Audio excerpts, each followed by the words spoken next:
This meeting to order. This is a special meeting of the Gainesville City Commission, taking up the items that were continued from our meeting on Thursday. And so is there a motion to approve the agenda? Is there a second? Seconded by Johnson, moved by Ariola, seconded by Johnson. And by the way, good morning, everybody. I did not mean to start off so roughly. Okay, let's move to a roll call vote. Commissioner Sacco? Aye. Commissioner Ward? Aye. Commissioner Ariola? Aye. Commissioner Hicks? Aye. Commissioner Johnson? Aye. Commissioner Simmons? Aye. Mayor Fo? Aye, that motion passes unanimously. And if you'll just give me one moment, I'm just trying to pull my agenda up here.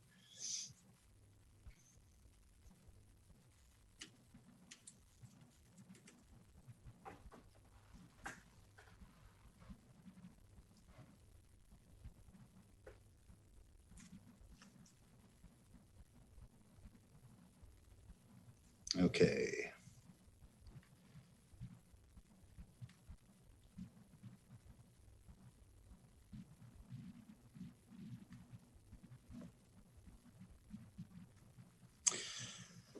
Okay, so first on our agenda today is public recognition of Black Lives Matter.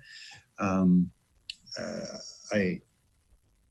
not sure exactly who asked for this to be added to the agenda, but I think the intent was to have some, whether it's an artistic installation or a naming or what form that would take, that we do something as a city to bring attention to and show respect to the Black Lives Matter movement.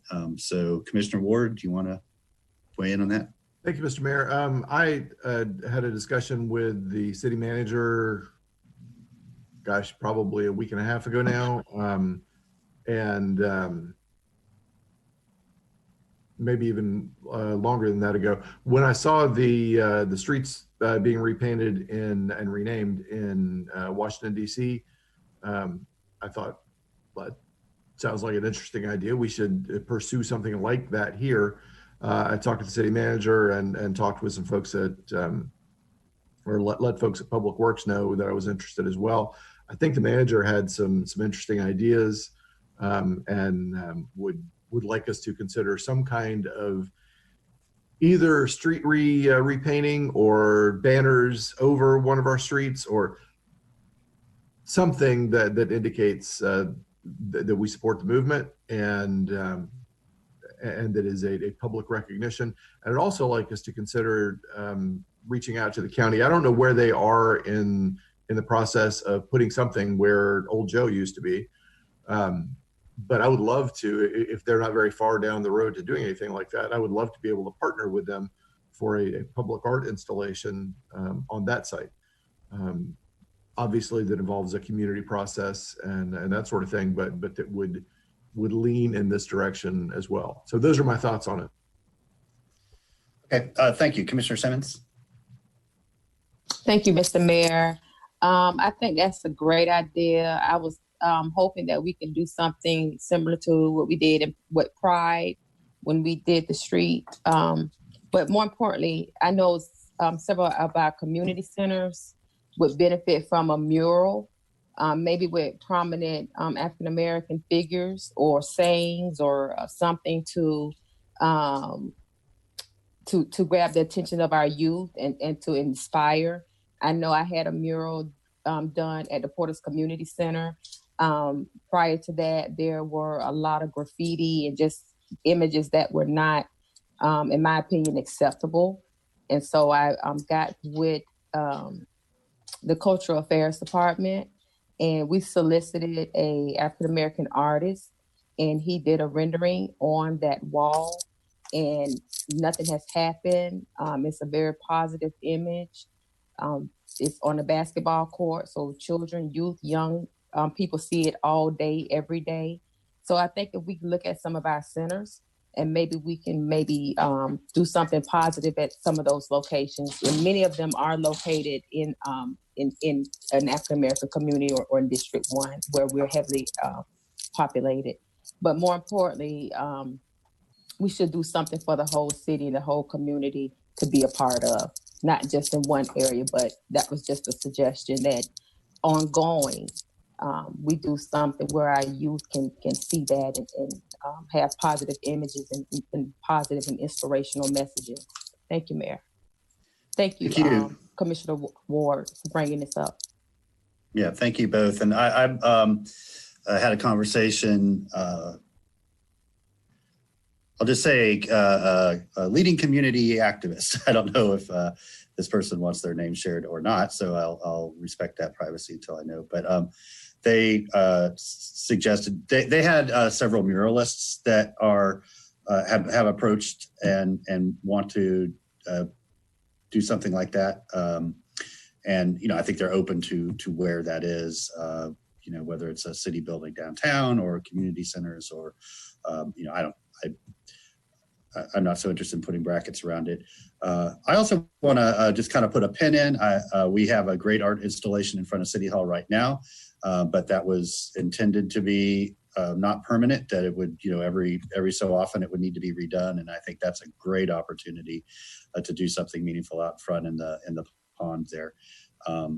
You know, when it's time to redo that. So I'm open to you know, any and all suggestions. I think is important that we very outwardly and publicly show our solidarity, as well as include the local voices, local artists in developing and implementing whatever that is. And we've got no lack of folks that would be excited to participate in this, I know. So I'm confident we can get something that represents our community.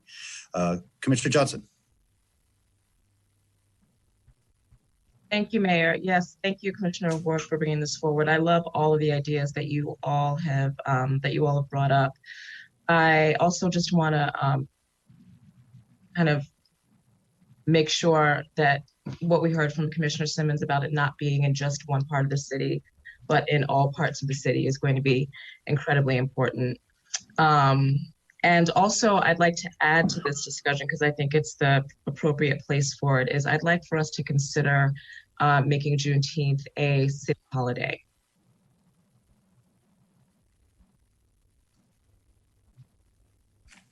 And that concludes.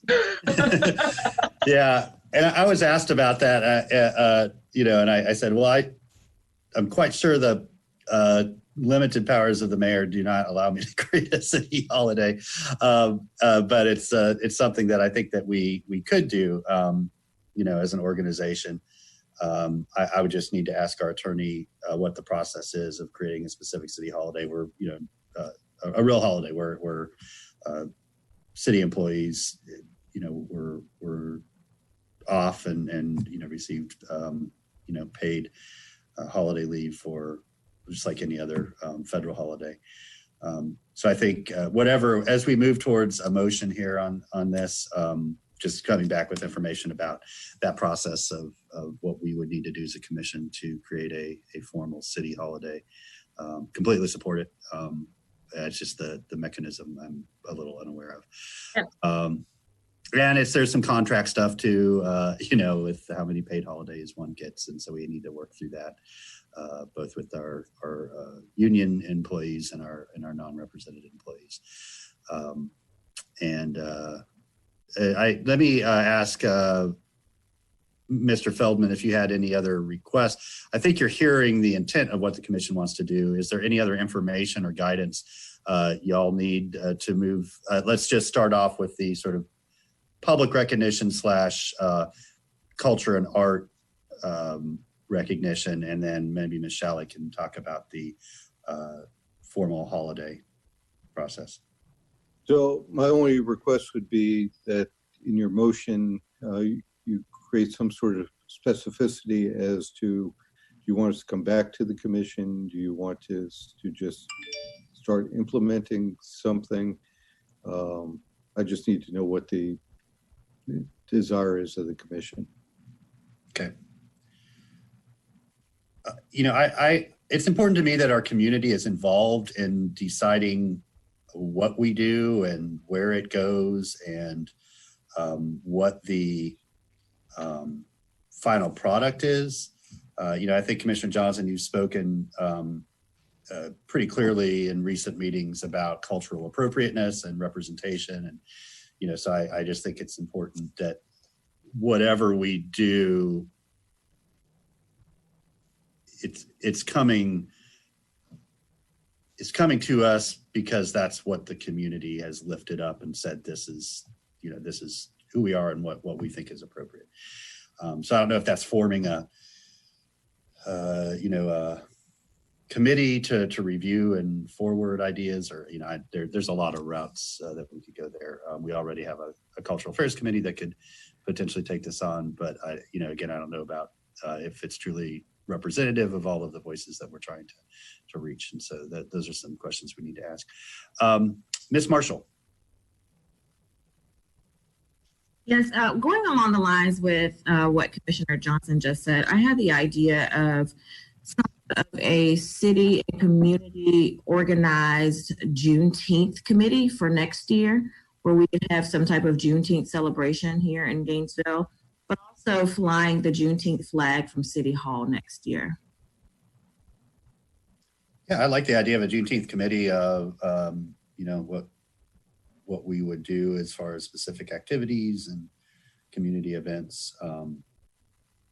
However we want to organize that, that's fine. That could, anyway, Ms. Marshall, I think I'd just defer to your leadership on that to organize that process and the membership and participation for that. And then if you need action or guidance from the commission, we'd be there to support you.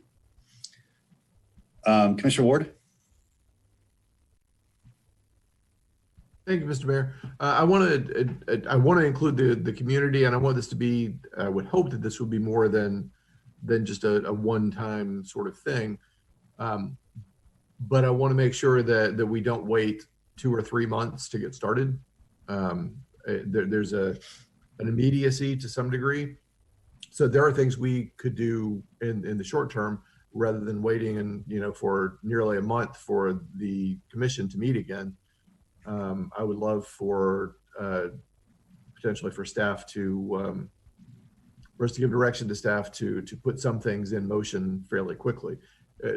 Soliciting murals and placing them and that sort of thing, that's a much more detailed process, and one that we absolutely should include the community on. To get a banner up in 1 or 2 or more places, I think is something we can handle without waiting for a month for the commission to meet again. Just a thought. Thank you, Commissioner Simmons.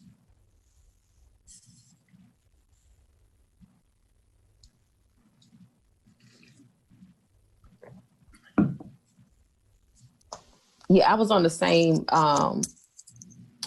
line of thinking as Commissioner Ward. Something more immediate. The committee is a great idea, but I was hoping we can maybe do something soon. Have we done a resolution or anything? Has that been discussed? That's one question. And also a resolution for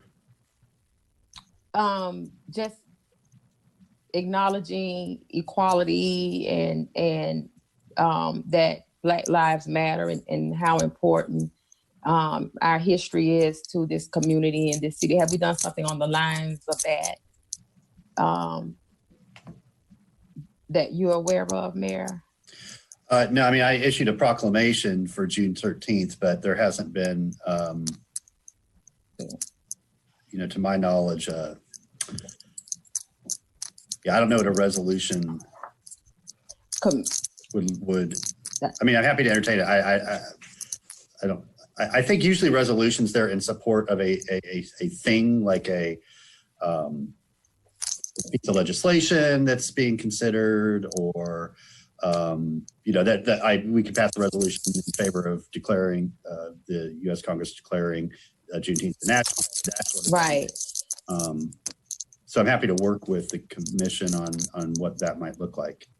But we have to And be I- a little more specific, I think. Right. And I was just throwing that out there, and I can definitely do some research and come up with some resolution points or look into it further. But I was just, for topic of conversation, I was just throwing that out there. But most importantly, what I was thinking about too is we're wanting to recognize a public recognition. And in addition to the committee, I want us to start looking long term, and I'm glad we're having this conversation.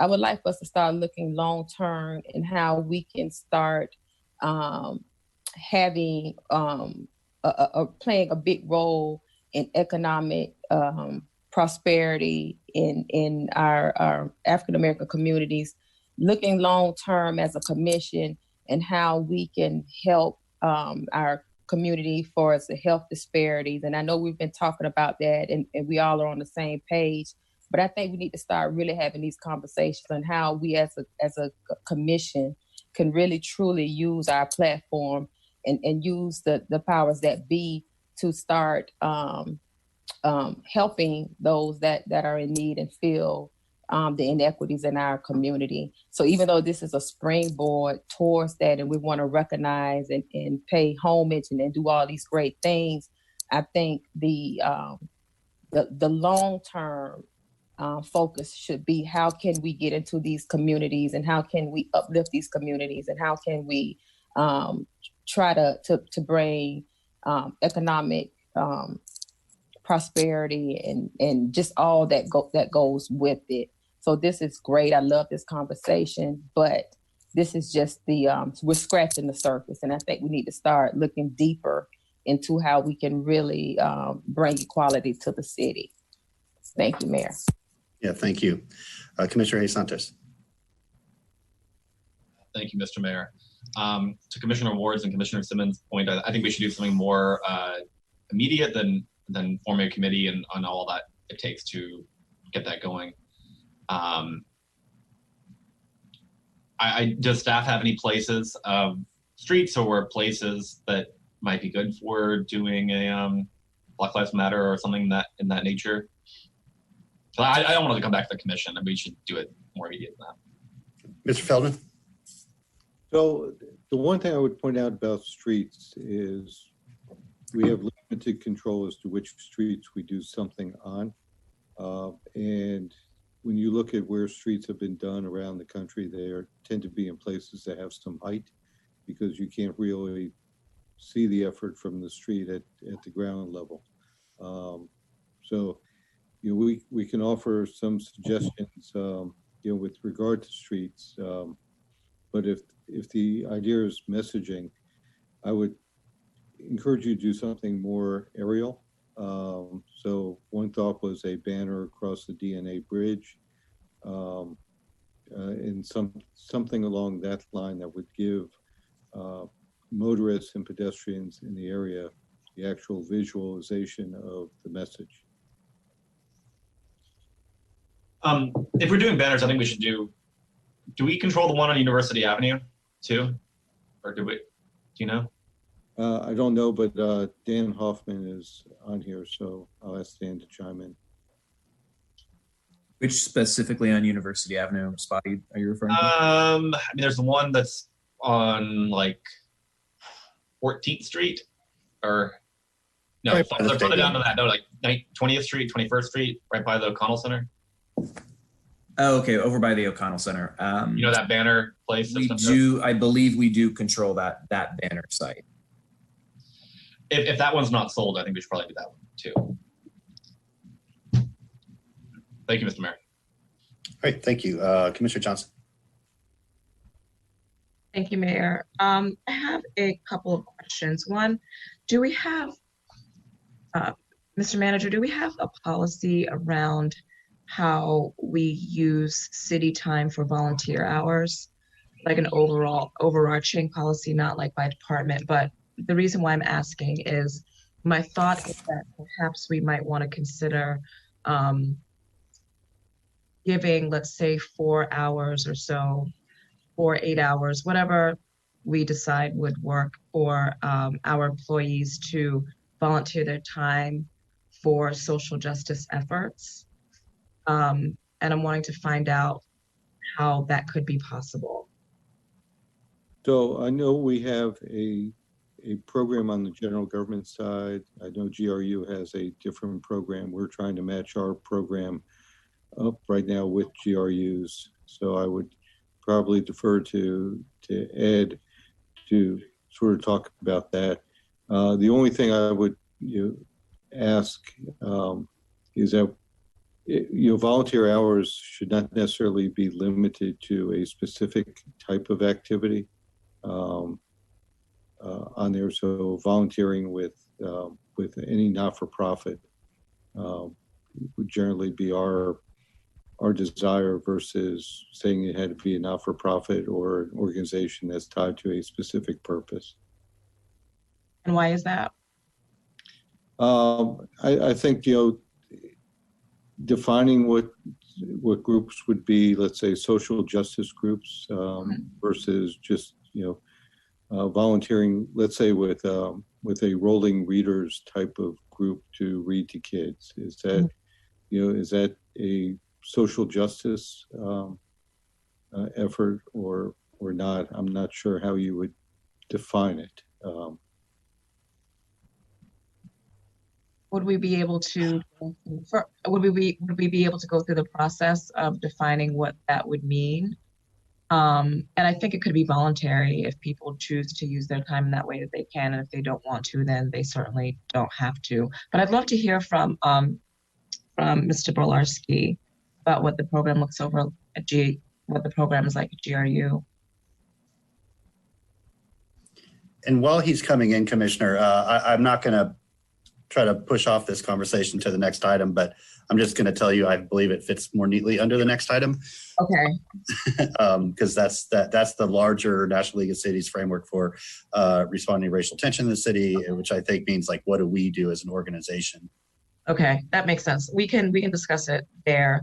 One more thing. Oh yeah, about to Commissioner Simmons' point about the resolution about Black Lives Matter, there is, I'm working with a national organization that's going to be doing kind of a city, a nationwide push for cities to do this across the nation, and I'm happy to bring that forward at the next meeting. It's going to be kind of it's going to be a nationwide push for resolutions in cities.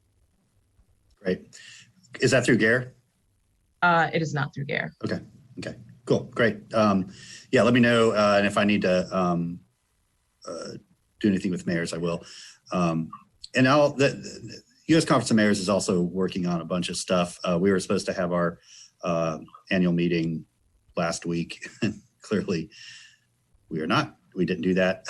And so there's a lot of mayors, I think, working on a lot of different things, but we didn't have that opportunity to come together and sort of narrow it down and focus it a little bit more like we would like to. But I'll whatever is going on from that side, I'll bring to that same meeting, and we can put it all out there and figure out what works for us here. Commissioner Johnson, did you conclude for now? Yes, thank you. Okay, great. Commissioner Ariola. Mayor, I did want to. Oh yeah, go ahead. I'm sorry. I don't want to interrupt the commissioner. I can wait till the end. Well, we were gonna pick this back up actually at the next item on the agenda. Oh, okay. Because it fits a little bit better there. Okay. Commissioner Ariola. Thank you. Excuse me. Thank you, Mr. Mayor. So my thoughts, what I'd like for us to leave direction today. First, I would like us to give authorization to Ms. Marshall and the other charter officers to begin forming that Juneteenth committee.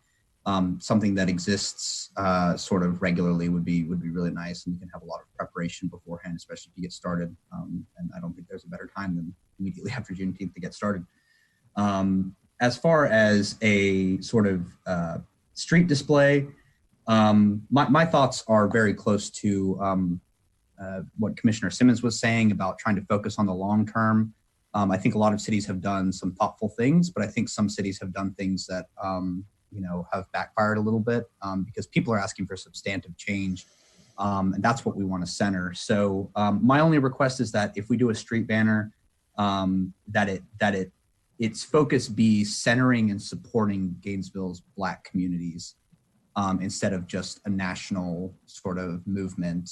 I understand it's a national movement, but I think that here in Gainesville, our biggest challenge, and we've known this from the work that we've done in racial equity, but it's trying to make sure that in Gainesville, we are centering and lifting our Black community voices much higher and much stronger than they've ever been supported. So I think that should be the focus of our street banner, and I would be happy to give authorization to our charter officers to come up with that.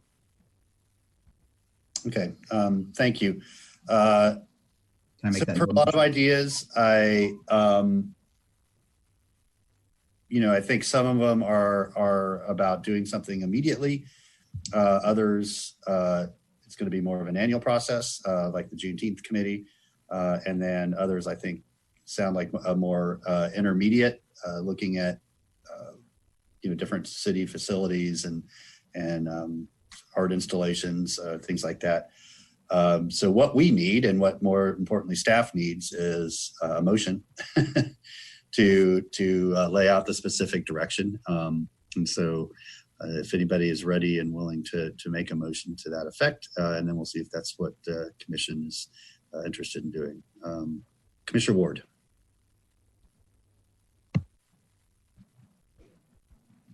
Thank you, Mr. Mayor.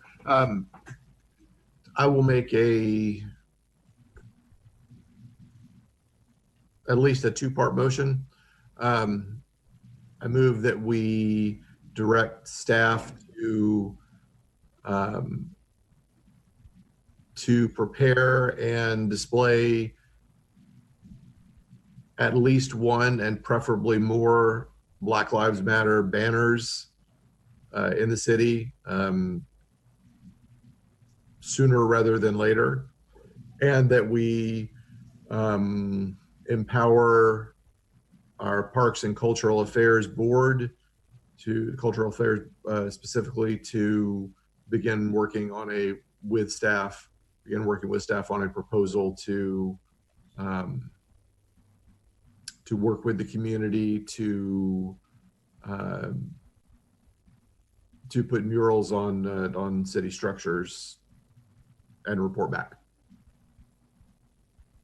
Okay, and how about the Juneteenth committee? Yes, and so third part, and that we form a subcommittee of the commission to begin work on Juneteenth celebrations and resolutions as necessary for next Juneteenth. Hey, is there a second? I'll second for discussion, but I didn't quite catch all of it. Okay. Okay. So let me try to summarize, if I can, Commissioner Ward, so everybody's clear. The first part of the motion was to ask staff to erect a minimum of one Black Lives Matter banner at prominent places in our city. The second is to ask our Arts and Cultural Affairs group to work on locations and contributions for public art. I don't think we have to limit it to murals, Commissioner, if people want to do other types of art, but public art celebrating Black lives and other culturally relevant art in our public buildings. And then the third is to form a Juneteenth committee. You didn't say it, but I'm going to assume headed by Ms. Marshall to develop a Juneteenth program for next year, and that will embedded in that Ms. Marshall will be looking at what we need to do to potentially make Juneteenth a official city holiday. Okay, Commissioner Hayes Santos. Thank you, Mr. Mayor. So clarification on the motion, because Commissioner Ward said a subcommittee of the City Commission. Is that, I don't think we need a subcommittee of the City Commission. I think it would complicate things dramatically. I concur. I'd prefer if it wasn't. I think Ms. Marshall was talking about putting together some folks herself and getting the work and then bringing something to the commission. And Commissioner Ward, if that's all right with you, I think that makes the process a little more expedient. Let's say direct staff to bring back, because it doesn't need to be a committee. She can do it however she wants. Direct staff. Yeah. Okay. The other is Commissioner Simmons brought up a crosswalk, and I think I think that might be an interesting thing for us to do as well. Those are very tactile. You can actually touch them and feel them and take pictures and be more surrounded by it than a banner too. So I think that might be something else I think we should look at too. So Commissioner Ward, can we do a banner and or crosswalk? Okay. Commissioner Ariola, that addition okay with you? Banner and or crosswalk? Okay, yes. Did you conclude, Commissioner Santos?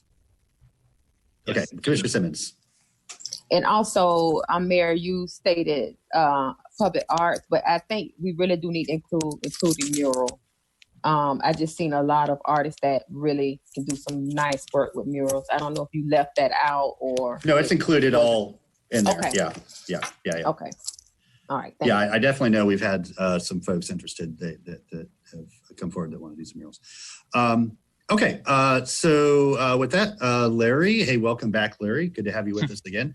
Thank you, sir. Are there any members of the public that wish to talk to this item? Yes, sir, we do. I believe we're going to start in just a second here with Miss Megan Regal standing by. Miss Regal.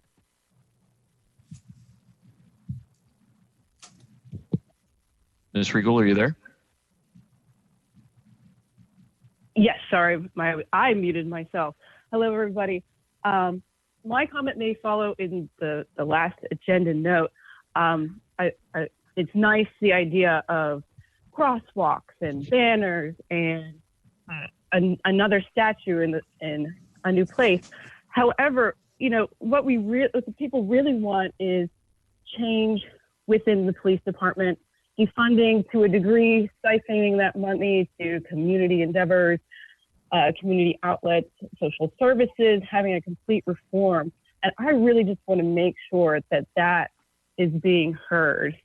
That call from the public is being heard. Yes, banners are nice, canceling cops. We didn't ask for any of that. We really just want reform in the police department, be that defunding, getting them, having police to higher standards of having degrees, 2 to 4 years, and keeping them held accountable. And that's my comment. I just really want to make sure that's being heard to all the commissioners and to you, Mayor Poe. Yeah, thank you. And it is. We have another agenda item, and not the next one, but the one after that. So probably in another half hour or so that we'll be getting more into that longer term systemic conversation. So absolutely, we're hearing you and the thousands of emails that we've gotten in the last 2 weeks. It's been made very loud and clear. Yes. People send emails, get involved. Thank you, and thank you. Mayor, the other speaker standing by is Robert Mounts. Mr. Mounts, if you're there, please go ahead. Good morning, Mr. Mayor. Can you hear me? 5 by 5. Good morning, Mr. Mayor. Can you hear me? Yes, sir, we can hear you. While symbolism is important, there's no better way to recognize the Black Lives Matter movement than to address the underlying causes of inequity, especially in housing, and take back Seminary Lane. Members of the public turning out last Thursday night at City Hall, about 700, and for the Zoom hearing Friday before a special magistrate, over 300, were overwhelmingly opposed to the Department of Sustainable Development's decision to approve the major development plan for Seminary Lane. Former Mayor Peggy Hanrahan spoke forcefully in opposition to the plan.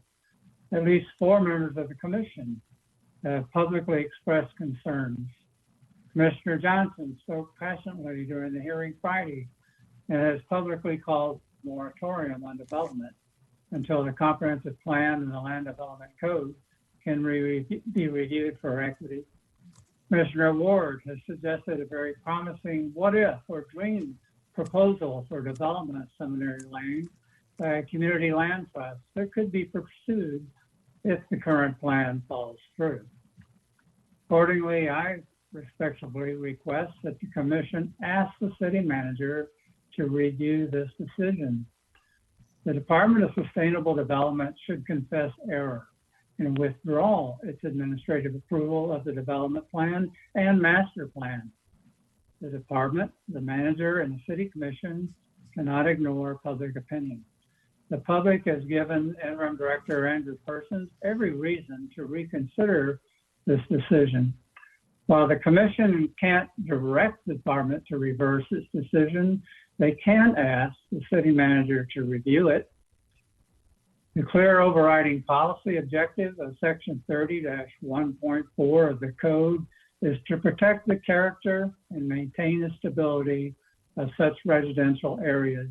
That is, quote, protection, enhancement, and perpetuation of specific community areas with special character, interest, or value, representing and reflecting elements of the city's cultural, social, economic, political, historical, and architectural heritage.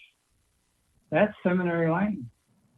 In today's context, the system employed here, which would permit incompatible transformation, if not destruction, of historic American without a public hearing, ignoring the clear legislative purposes in the code, and just because rezoning permitted higher density, is nothing short of systemic racism and a gross miscarriage of justice.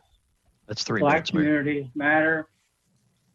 Please relook this decision. Thank you. Thank you, Mr. Mance. Anybody else, Larry? No, sir. Okay, very good. Turning back to the commission, Commissioner Ward.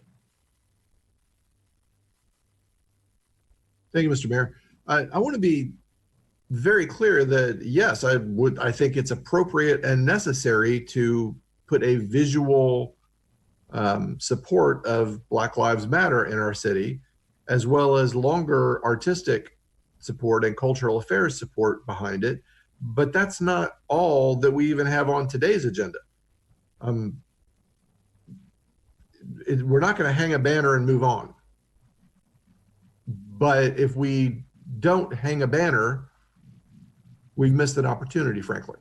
And there are things that need to be done with immediacy, and things that need to be done with planning, and things that need to face the reality of systemic racism. But we can walk and chew gum at the same time, and we should. Okay, very good. So we've got a motion on the floor. Is everybody clear on the motion? Seeing nobody chiming in, I assume you are. Madam Clerk, can we please move to a roll call vote? Commissioner Hayes Santos, Aye. Ward, Commissioner Ward, Aye. Commissioner Sacco, Aye. Commissioner Simmons, Aye. Commissioner Johnson, Aye. Commissioner Ariola, Aye. and Mayor Poe. Aye, that motion passes unanimously. I think just a personal request here, Ms. Marshall, if you could just update the commission at our next regular meeting, what you've come up with as far as a framework and a path forward. That'd be helpful to me, and I'm assuming everybody else, just so we kind of know where you are and then what we might need to do to help participate in that. So Ms. Gainey, if you'll work with Ms. Marshall to give that update on the next City Commission agenda. Okay, our next item is responding to racial tension in the city. I want to thank Commissioner Simmons for bringing forward the National League of Cities framework that they put together. It was very thoughtful, a little overwhelming, when you looked at that and said, this is not, sometimes we talk about checking boxes, right? This was not checking boxes. This was, deep, get into it, really develop something that is lasting and systemic. So Commissioner, I'll turn it over to you to share some thoughts with us about what you would like the commission to do moving forward, and then we'll sort of see where everybody else is on that. And for a minute or two, Commissioner Ariola, I'm going to turn over the virtual gavel to you as Commissioner Simmons starts here. Thank you, Mayor. When I received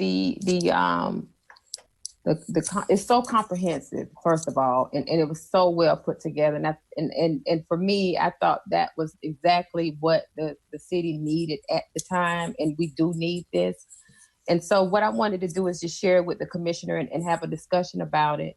And speaking with Tanisha Marshall, our EO director, we had some great conversations about it, and she thought as well this would be something that the city could benefit from. So what I'm going to do, Mayor, if you don't mind, is defer to Tanisha Marshall and have her give us an update and what our next steps look like and what they should be. And after that, I will make a motion. Thank you. Members of the City Commission, Tanisha Marshall, EO Director. So going through the document titled Responding to Racial Tension in Your City, I actually had a lot of thoughts. As you all have stated, this was very comprehensive, not a check the box type item, and something that I feel that we definitely could benefit from here in the city. And so going through the document, I actually came up with an idea of putting together what we would call like a community response team in the event that we find ourselves in a situation like Minneapolis or Atlanta or many of the other cities. And so from that community response team, it would be something that would be community facing, that would consist of many different people from our community, starting with elected officials, thinking of, let's just say, whatever respective department head that we may have to include, say, for instance, if it's police or fire, like I said, speaking on Minneapolis, a situation like that, you would have someone from your police department available. Definitely someone from our communications team, someone that's actively communicating with the community, keeping them abreast of what's happening, but also some of our specific community leaders. So say, for instance, we had some racial issue happen, let's just say in our Latinx community, we would have community leaders from that community as a part of this response team. But you'd also think about having victims, like the family members, the victims liaisons, but also people from our mental health community, because we recognize that in situations like these, people are in pain and people are hurting. And so we would need someone, a part of that a part of this response team that would be able to help communities heal. And so, like I said, looking through this document, I definitely feel like this is something that we could benefit from and get ahead on in the event that something like this happens.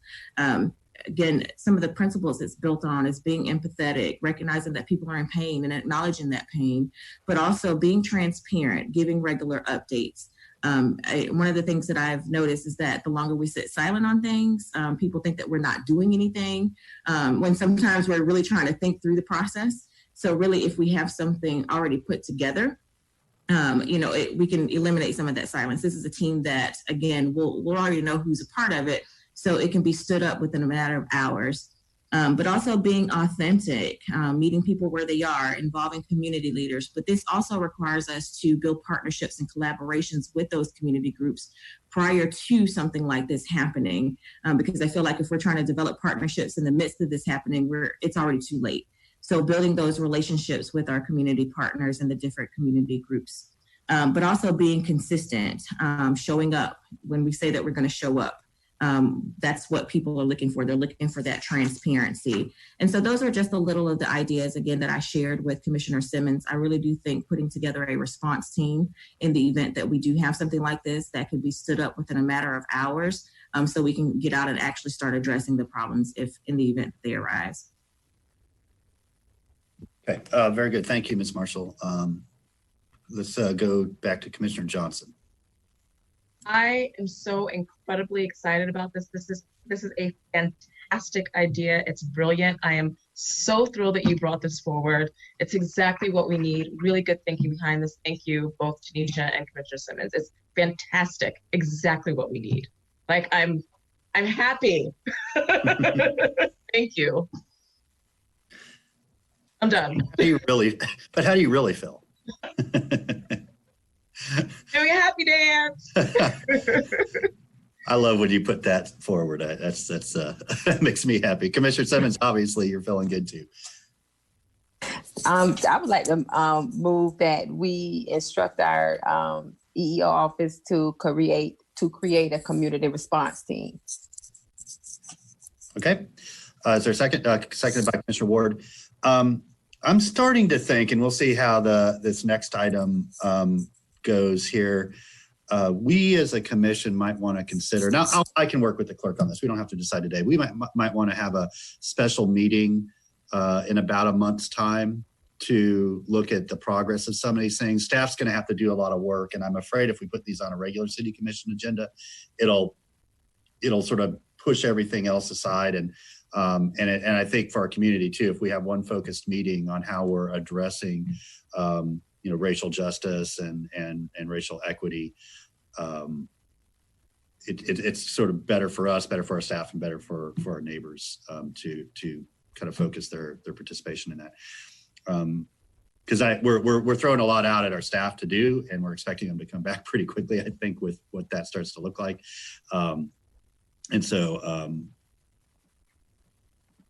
Anyway, if there's any objection to that, let me know. But I'm thinking that might be a more effective way to start working on some of this stuff. Commissioner Sacco? So I love this idea, but as a practical question, who or how do we determine which leaders or who are the leaders of these specific groups? Well, the NLC report had some good suggestions about that. It doesn't mean we have to bracket ourselves with those suggestions, but Ms. Marshall, do you have some sort of early thoughts about how you would go through that process of identifying individuals and organizations? I guess are you talking about elected officials or just community? No, like the community leaders. How would we pick? Because, for example, in the African American community, there are dozens that I could think of. How do we? But we don't want a committee of 30 individuals. Correct. So how do you pick? I guess how do you slim it down to a manageable committee, just as a practical question? I think that comes with having community conversations with those groups to see if anyone would want to be identified as someone that would be considered a community leader. So I don't think that decision is solely mine. I think that should be a joint conversation. Okay, so folks in the community and leaders in the community themselves could put themselves forward. Correct. Okay, thank you. And what I'm going to predict right now is that there are going to be people that eventually end up being those voices and those committee members that other people in the community are going to object to, and they're going to be people who are left off, who people are good to object to. It's not, but we can't make perfect the enemy of the good here. And so, I honestly, this is going to be a difficult task for you and for us, Ms. Marshall. But I guarantee you, any community that's done this has gone through that same thing. And it's just, and we're going to get people on there that, throw themselves completely into it. There's going to be other people that probably get on and say, oh, this isn't what I signed up for. Some people are going to say, I've done it for a few years and it's time to pass the torch. Other people are going to, say this, this isn't what I thought it was going to be. I'm out. I mean, so we're going to have to allow it to organically kind of grow into the thing that we need it to be. I mean, I don't want to curse it. We're not going to get it right first pass. It's not going to be perfect the first pass. So. My concern was mostly what you said, Mr. Mayor, that no one's going to be 100% happy. And yeah.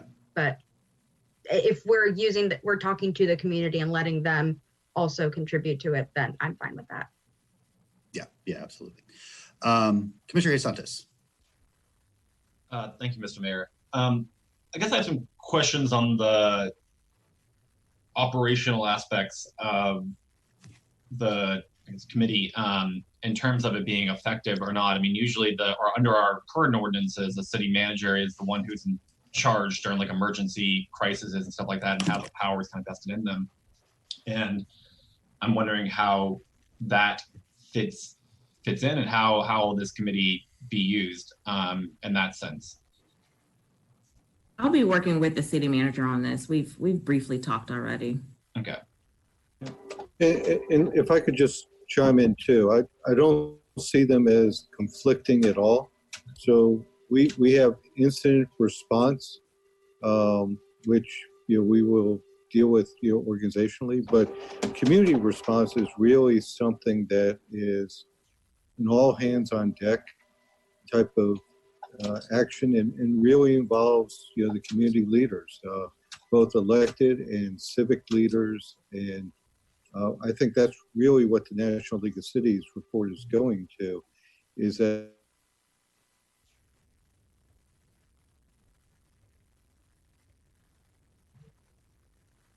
Okay. That sounds good to me. I just wanted to clarify that. And the other thing, Mr. Mayor, you mentioned, you all can hear me, right? You just can't Yes. hear. Okay. It's just the city manager. Okay. All right. It's that city hall broadband, man. I know. We need to deal with that. You mentioned a meeting in a month, and I think that's a good idea. And I think there's many policies that we should change that are kind of deeper policies, looking at housing, other areas, police, and we're talking about some of that today later. But is that what you're thinking about in that meeting, is to kind of get deeper into policy kind of discussions, or kind of an overview of things, or what are your thoughts on that? Yeah, so thanks. What I'm thinking now is first of all, we're asking our staff to do some pretty heavy lifting. And so just where are they with that? I'm guessing at that point, there are going to need to be some decisions made by the commission, some formalization of whatever it is that we start wanting to put in place. And so that gives us the opportunity to do that. It's also probably a good opportunity to start looking at the strategic framework we just approved, how that overlays with racial equity, and then, what we need to do to start moving forward. It's not going to, we're not going to be able at that point to make final decisions about all those things. But by that point, our staff should have they should have a path forward in place based on what we did a couple weeks ago with our strategic framework and our priorities, and sort of how those relate to racial equity and social justice, and what steps we need to take as a commission to achieve those. And so, that would be a good meeting to me, if we could get a better understanding of where we are in the process, and then how we certainly over the next, let's call it 6 months between now and the first of the year, start organizing our time so we can get moving forward on those things. I was just listening this morning to the, how the city of Minneapolis is moving forward with their quote, defund the police process. And it's a year-long process that they've laid out just to do the research and start looking at how certain responsibilities and resources might transition. And so I think that meeting gives us the opportunity to start really thinking about the path forward. I guess the path forward on those 9 different things we picked, isn't that, how many do we have? Is our kind of 1 year? Was that right? Or is it more than that? Yeah, that's about right. But Lee, also, when are we're supposed to get that final document back soon, correct? From the strategic planning? Yes, you'll have that back for your July 16th meeting. Okay. I'd love a draft earlier. Oh no, there'll be a draft circulating earlier, but for adoption, for approval. Okay. Yeah, so sometime after that, Commissioner, because we'll need to, approve that in its final form. I mean, we could approve it at a special meeting too if we wanted to, but I guess if we wanted to earlier, but yeah. I would rather. I do agree. I think we should meet sooner, or I guess maybe not sooner. I don't know. It's not that far away too. Okay. All right. Thank you, Mr. Mayor. I just don't want us to languish on these things. I do want us to move forward. No, I agree. Okay. Commissioner Ariola. Thank you, Mr. Mayor.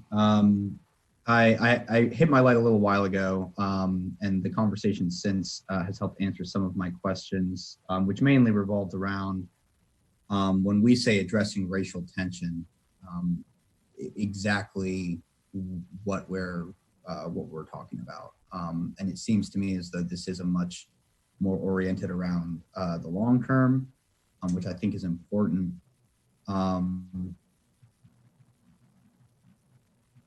My question that I have is this effort, this task force, and I don't want to call it a committee because I don't think that is what we're heading towards. I think we're heading towards sort of a team of members of the government and members of the community to try and address long-standing issues.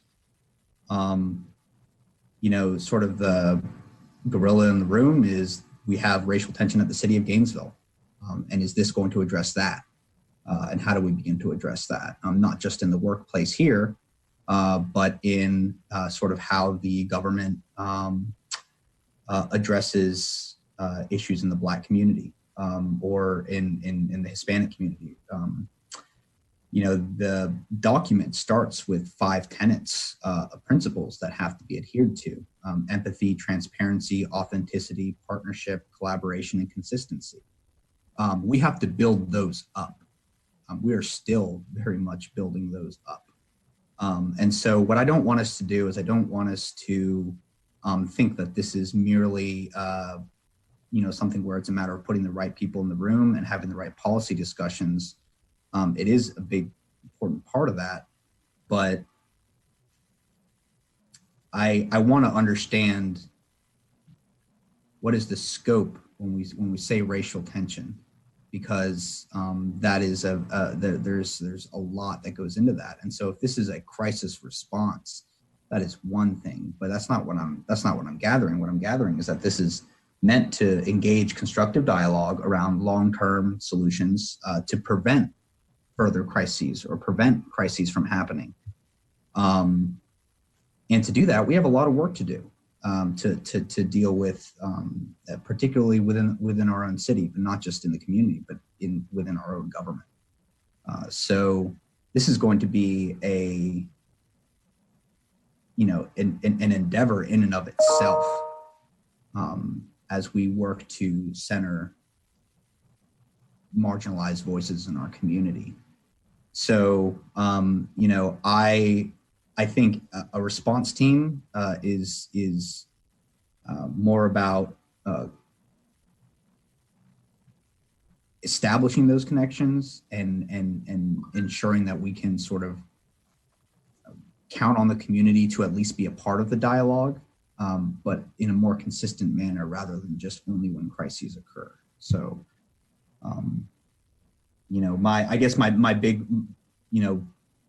my big question for what we go forward from here is, are we expecting this committee to also address tension within our government? Because that is an issue that hasn't gone away. And if we try to focus solely on the community, people are going to call us out as to whether we're actually dealing with the problems within our own house. And we need to figure that out too. Ms. Marshall, you want to respond to any of that?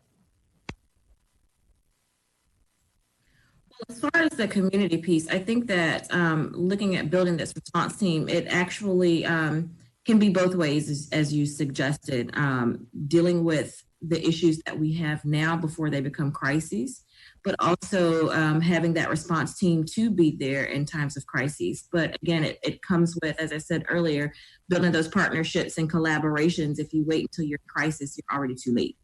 And so it really does work on building relationships before something even happens. So I do agree with.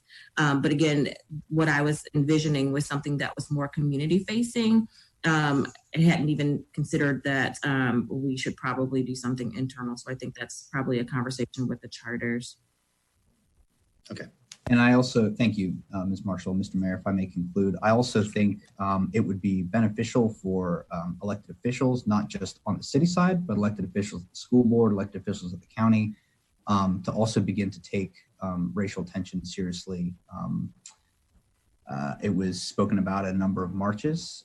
I think it's something that we, if we as elected officials don't look within our own boards and look within our own tendencies, again, we're also not leading by example. So I think that one of the suggestions was that, we go through some type of a training to prepare ourselves so that we can be good stewards of this message as well. Very good. Thank you, Commissioner. Commissioner Simmons? Ms. Marshall pretty much said what I was going to say, so thank you. Okay, very good. Great minds. Yeah. Commissioner Johnson, I wanted to give an opportunity to circle back to the point that you were making a few minutes ago with the previous item. I'm just going to say I like and support where you're going. I think there's been several opportunities for our staff to use some of their time to go out and do things that are beneficial to our community. We've talked about it most recently with regards to supporting our supervisor of elections and making sure that people can vote and do it in a fair and reasonable manner. We've had requests in the past for folks to help support our young people in our school system with either mentorship or reading support or any number of issues, and so what I'd like to do, if this is satisfactory to you, is ask our charters to work together to come up with a proposal for how our employees could be allotted a certain amount of paid volunteer time to work on issues that are important to them that are beneficial to our community.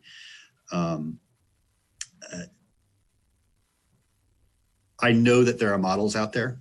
I don't think that we have to reinvent the wheel here. We can look to some other peer cities and see what they do. I would even love to see how we can leverage that with some of our other major institutions, Santa Fe University, county, really create a system that unleashes all of that compassion and power throughout our community. So I'm pretty flexible with it, but the more that we act as ambassadors between our organization and the larger community, we build trust. It's not just about helping advance the issue and solve the problem, right? It's about being much more integrated with the people we serve on a one-to-one, person-to-person level, and that really builds more goodwill and helps us understand the core issues with one another than anything else we can do, any messaging or anything else. And so I'm very supportive of that. I'd like to give them the month to talk about, look at examples of that, what we need to do, including sort of native barriers within our system, including like union contracts and other things like that, so we can resolve those if we need to. So going back to Commissioner Hayes Sanchez, I'm going to take Commissioner Johnson first, just because this was her thing, and then I'll come back around to you, Commissioner Johnson. Thank you, Mayor. Yeah, I am in favor of moving forward in that way, but I do want to be clear that we are discussing Black Lives Matter. We are discussing a national movement. We are, understanding that there is much more civic engagement when it comes to social justice issues. And that's why I was very specific about the kind of parameters of social justice. I know it's going to take a lot of hard work to figure out what that looks like and what the definition of that means and how that would work. But my preference would absolutely be that because we are discussing this in this moment in this time, that it would be for social justice issues, because that's what that's the moment that we're in. So okay, and something I'm just throwing this out there. I'm not putting a period on it with this, but we have some specific areas with quantifiable data through the racial inequity report. And so one potential way forward is, that staff can volunteer in areas that are specifically working to reduce or eliminate the racial disparities identified in that report, which is, I think that's fantastic. And so social justice is sort of a nebulous term that people can sort of project their own idea of what that means. But anyway, that's more specific, and I think gives us. I think that's a good path forward. Okay, thanks. Commissioner Hey Santos. Thank you, Mr. Mayor. Whatever we do, I think it should be citywide, but Mr. Pilarski, I think we do have some kind of program at GRU right now. It's like, what do we currently have? Yeah, I'm sorry. I was supposed to come back to you there, Mr. Pilarski. I'm sorry I didn't do that first off, but if you wanted to jump in now. Thank you, Mayor. GRU had developed a program a couple of years ago where we actually had the opportunity for folks who do a lot of volunteer work to get some credit for that volunteer work and earn some paid time off. And Yvette and her team, our Chief Inclusion Officer, was instrumental in researching that and bringing it forth. And I think Lee and his team over at General Government are working to merge these two plans together, because they have some things also at General Government. So if Yvette, I think Yvette's on here. I don't want to take her, applause, if you will. So I'll let her speak to that in a lot more detail than I would. So Yvette. Ms. Carter, welcome. Thanks for being with us. Thank you for having me, Mayor, Commissioners. Yvette Carter, the office formerly known as Community Relations. That's a Prince joke. Now the Office of Inclusion for GRU. I'll speak briefly, as I can, to the Employee Volunteer Network that GRU established, really under the direct leadership of Glenda Russell 3 years ago. I think 17 was our first official year, even though we did some pre-work to that. It's the GRU Administrative Guideline 4.11. And the EVN was basically established for 4 reasons. One, to strengthen our organizational citizenship by providing employees an opportunity to contribute to the betterment of our local community via a formalized program. Secondly, to strengthen our commitment to our community outreach goals. Thirdly, to assist in the dismantling of silos within the company by providing opportunities to build camaraderie and facilitate employee engagement. And then lastly, to provide a vehicle by which we could quantify the valuable things that our employees were doing through volunteerism in the community on hours and off hours. So there is a component, kind of a reward component in our volunteer network. And basically that is an employee that's dedicated to a particular nonprofit 501c3 organization, and they donate 25 of their off work hours to that organization. So for me, American Cancer Society would be one. So if I volunteer for the American Cancer Society for 25 hours, then GRU as a department would then give that employee 5 hours of vacation time for their efforts, and make a donation to American Cancer Society in the amount of $100. So the employee has an opportunity to do that twice per year. And so they would essentially have 10 hours off for 25 hours of volunteer time. And I think that equates to about $24 an hour for the nonprofit organization. So it's a substantial benefit for our local nonprofit organizations, and the employee is rewarded with that time off.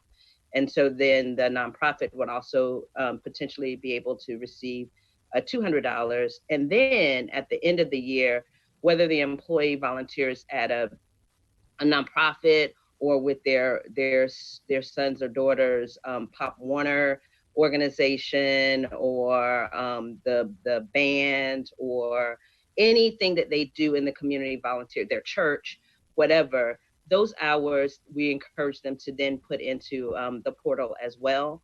And all of those hours go to what GRU employees do overall in the community, to be able to quantify the great things that our employees do over and above providing the essentials of life, which are the utility services. I think the last thing I'll say on that benefit portion of is that we do at the end of the year host a thing that we call our employee volunteer banquet or luncheon, and then we do allow employees to submit or to nominate folks and organizations who they volunteer for, to organize to donate out to, not organize, not donate, to put their name in the hat, because I can't come up with the word right now, the employee that is truly, that they think should be employee of the year for volunteerism.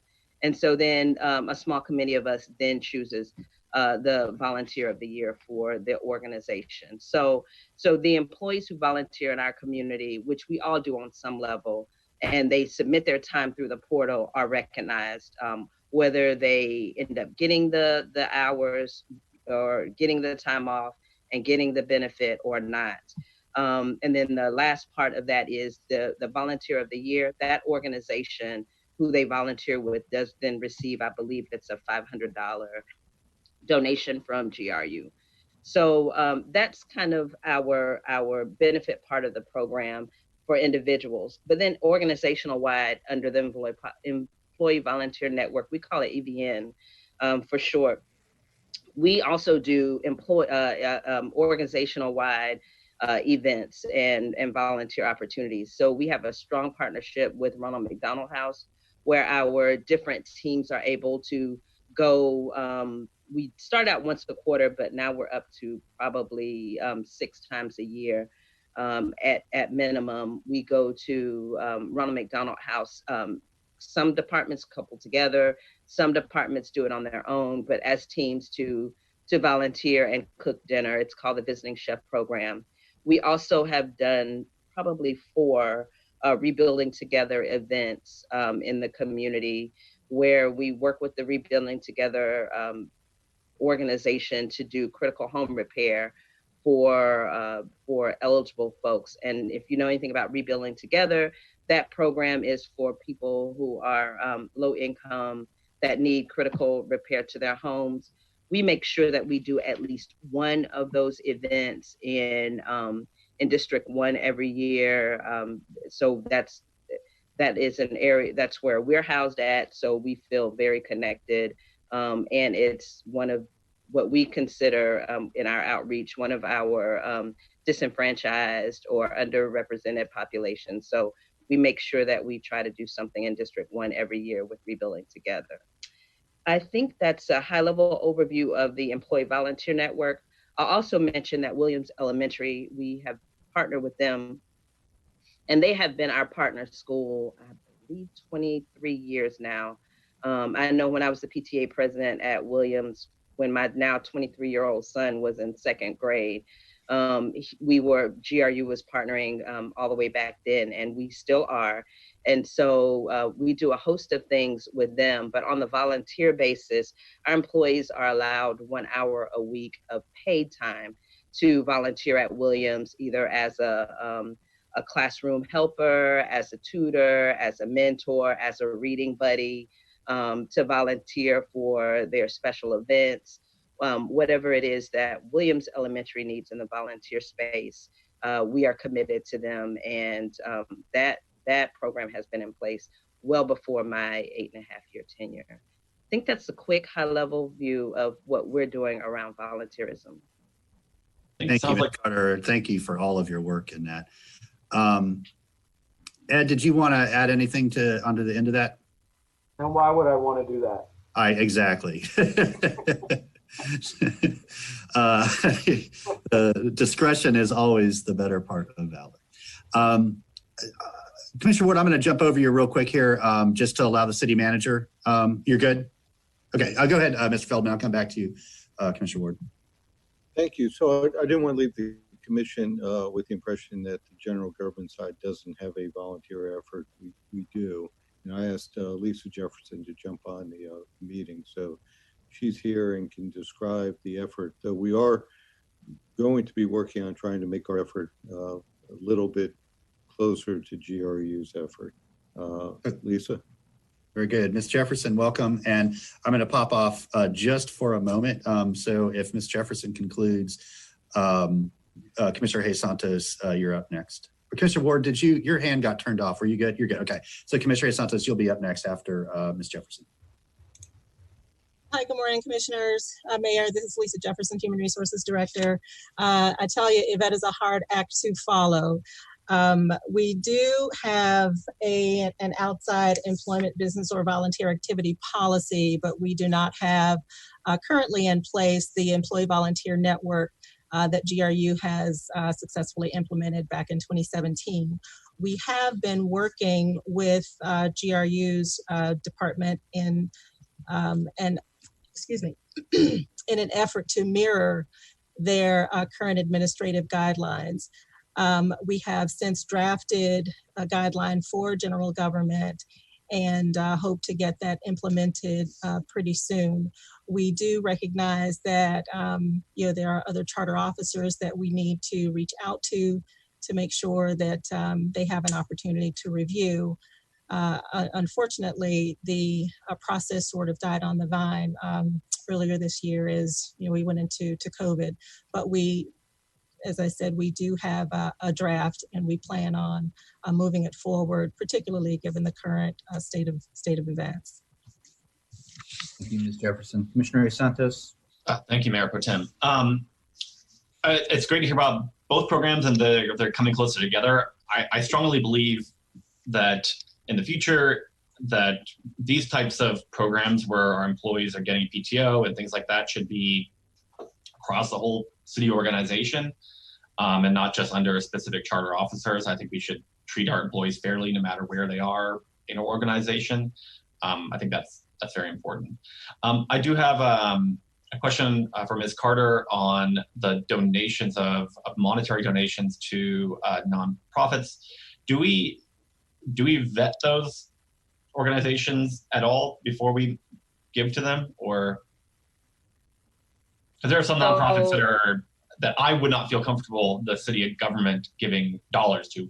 Maybe someone wants to volunteer there, and I think that's a different thing. But actually giving real dollars, there are some nonprofits I would not feel comfortable with us giving tax dollars to. Yeah, so there are a few, yes, sir, Mr. Mayor, to Commissioner Hayes Santos' point, for the GRU dollars, not to be confused with employee dollars that they donate, but the GRU dollars are vetted, and we don't give in the guideline. There are a few exceptions, so we don't give to political action committees. I would have to pull up on my phone since I would have to pull up all of them, but they're listed out in the guideline. I know that what would be considered hate groups we don't give to. We don't give to political action committees. We don't give to churches unless they're a 501c3 and they do a specific educational or some other type of program. So there are guidelines that would mirror what a municipal organization would consider appropriate, and those are the organizations that we give to. So there are a few exceptions to that. I'll back up to your other point, just because I want to make sure that it is noted. When we began looking down the road to have an employee volunteer network, it was under a different city manager's leadership. That city manager opted out for being a part of it. So there was an option we did try to do it across the whole organization, but the previous city manager did not want to do that. So I just wanted to say that point. Yeah, it wasn't anything on you, Ms. Carter. It was on us as a when we're looking at HR policies of trying to have them across the board. Right. Well, understood. Yeah. I think that was all my questions. Thank you, Mr. Mayor. Oh, actually, one other thing is I would like to get information on how much we are donating, and then also there's a cost, and I guess that's not even just a cost, it's what we are giving to the community as well in terms of hours and what the PTO. I would like to get the financial kind of costs on what we are giving in terms of hours. What is it costing us to provide these community service hours? So an employee gets 5 PTO hours for doing 25 hours. So what does that actually mean? What are we giving back to the community in terms of that? Does that make sense? Mr. Mayor, I just want to clarify, what is the benefit that the utility is providing to the employee? Not with so what is you said it was like a 5-to-1 ratio, is that correct? 25 hours you get. For every 25 hours that employee volunteers at one specific organization. So if an employee does 2 hours at Ronald McDonald House, 3 hours at American Cancer Society, 5 hours at Rebuilding Together, whatever those hours add, if those hours add up to 25, they don't get it. So if they spend 25 hours at one. So I guess I'd be interested in finding out how many hours are we getting for those 5 PTOs and what that dollar amount is. Okay, we'll come back with a report. Yeah, just it doesn't have to be a report, just a small memo. Doesn't have to be that. Okay, sure. Yeah, if I could interject, Commissioner. Yeah, we've in the past looked at those and looked at the benefit provided. We'd be glad to put something together. I think we've already done it, but we can put it up to date as of your request. Thank you, Mr. Mayor. Thank you, Commissioner Johnson. Thank you, Mayor. First of all, thank you, Ms. Carter. I think you all have an exceptional program. I am looking forward to perhaps the general government side mirroring a lot of that. I mean, like Commissioner Hayes Santos said, I think it will be important for this to be a citywide program. And I don't think there's any need to reinvent the wheel on this. It seems like your team has put quite a bit of energy and time into this. So I'm hoping that as we move forward, it's just going to be easier because the template's already there. I am ready to put forward a motion. Okay. So I would like to direct the charter officers to work together to come up with a citywide reward incentive program for volunteer efforts to address, with a focus on addressing the inequities that are highlighted in the Beaver report. And Commissioner, can you add to that, asking our charter officers, principally our Equal Opportunity Director, to put together the framework for a racial tension community response team? And that. Okay. Okay, and Commissioner Ariel is fine adding that as well. Okay, motion and a second. The second was Commissioner Ariola. Commissioner Hayes Santos. So the motion would change our current program that's there in mind if we're saying it has to solely focus on what's in the Beaver report. No, sorry. Is that correct? I don't know that it would be changing it. I think it would be expanding it. And I think that the word focus could mean many different things, so that we would leave it up to our charter officers to come back to us with that. But I definitely would, the reason why I'm making this motion is because we are in the time of, enhanced volunteerism and civic engagement when it comes to specifically social justice and racial equity efforts. And I would like to see if our workforce so chooses to do so, it does not have to be mandatory that we give them an opportunity to do so and be compensated for it in many different ways that I'm sure the charter officers will figure out, and that Yvette Carter already has a framework for. Okay, so I was reminded by our fabulous clerk that we already had a motion on the floor. Oh, did we? Oh, sorry. And I apologize. It's been a while, but it was made by Commissioner Simmons and. Okay, sorry. But it's fine because the motion was about the community response team, which is fine. Okay. So Commissioner Simmons and Ward, if you're okay, just adding the coordinated volunteer program focusing on the racial and economic inequities identified in the Friendship 7 report to that, then I think it's the. Okay, that sounds good. It incorporates everybody else. Commissioner Simmons and Ward, you okay with that? Okay, I'm seeing nods there. Okay.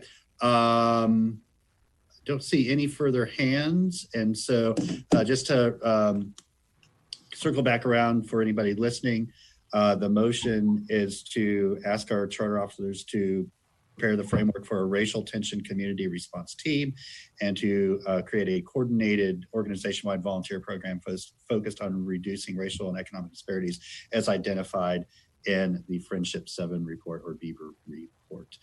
Commissioner Hayes Santos.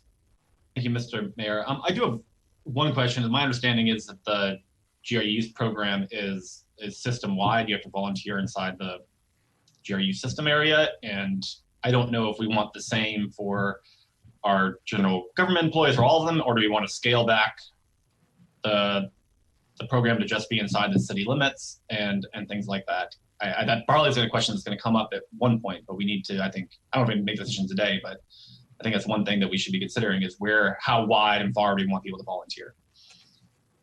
Yeah, so I would just ask the staff to consider that variable as they bring this back to us.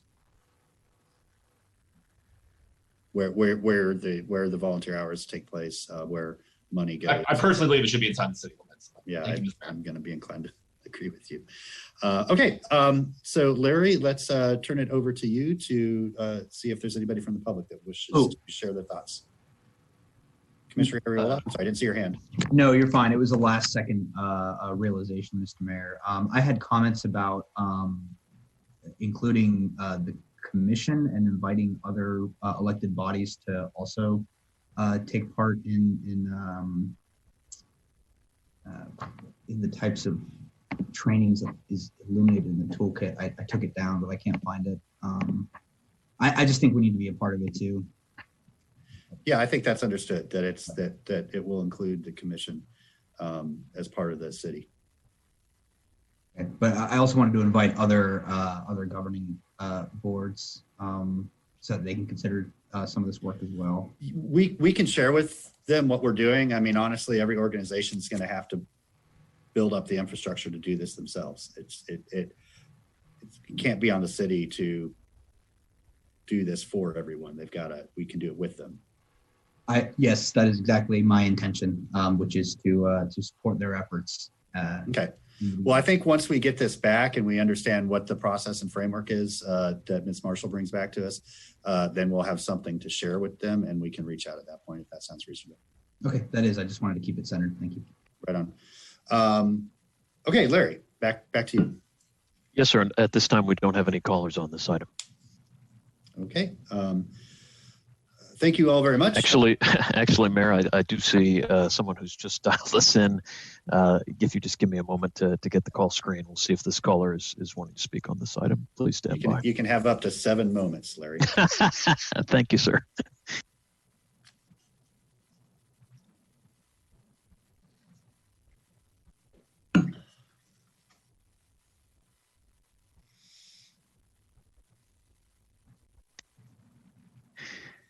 Spoke too soon, sir. We have 2 callers, and I'm just waiting to see whether these are folks that wanted to speak to this current item. So please stand by. All right. So I think we are ready to go to our first caller, and that caller should be on the air. Please go ahead. Mute off. Caller, are you there?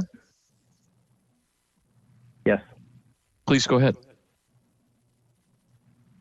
Oh, okay. Hello? Good morning. Oh, hello? Yes, you're good to go. Okay. Good morning, everyone. City Commission, Mr. Mayor. I wanted to talk about the items talking about racial tension. I really agree with the formation of an emergency response team. I think it's really good to always be ready for things that happen in our community. But I think it is really reactionary. And I think if we want to be more proactive, we should talk about issues that, things that are actually affecting communities of color. And we talk about mental health, we talk about affordable housing. Well, maybe we should be talking about reallocating money to these specific divisions and departments. So I'm fully in support of divesting from policing and investing in our communities. I think we need to have a real discussion about that instead of like more task force and policies like reform. We should be directly investing in our communities. And that's all I have to say. Thank you.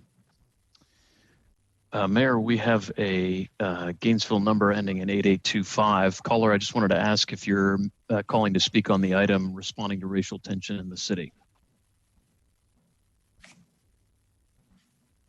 Caller, are you there? Ending in 8825?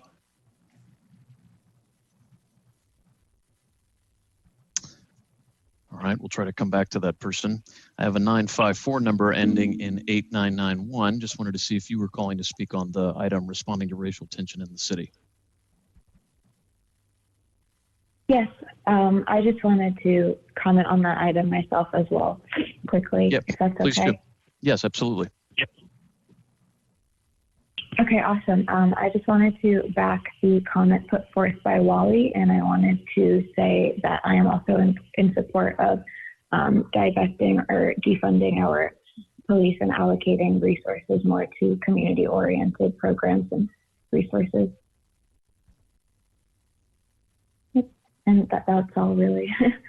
All right. Thank you very much. Mayor, that's all we have at this time.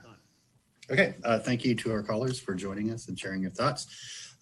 Seeing no further hands, we are going to go back to a vote on the motion. Just one more reminder, it's a two-part motion, asking staff to come back with a coordinated volunteer program focused on reducing racial and economic disparities as identified in the Friendship 7 report done by Bieber, and asking our charter officers to develop the framework for a racial tension community response team to be brought back to us at a special meeting. That's not part of the motion, just to creating that team, and we'll review that framework at a special meeting in about a month. Madam Clerk, if you can please go to a roll call vote. Commissioner Ariola. Aye. Commissioner Johnson. Aye. Commissioner Sacco. Aye. Commissioner Simmons. Aye. Commissioner Ward. Aye. Commissioner Hayes Santos. Aye. And Mayor Pope. All right, that motion passes unanimously. Thank you, everybody, for the good discussion. What is the will of the commission at this point? Do you want to take a short break or do you want to keep going? I'm seeing short break. Okay. It is 11:35. Let's take a 10-minute recess. We'll come back at 11:45. This meeting is in recess.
Ms. Gainey, are we good to go? Waiting on a response. I believe so, but let me double check.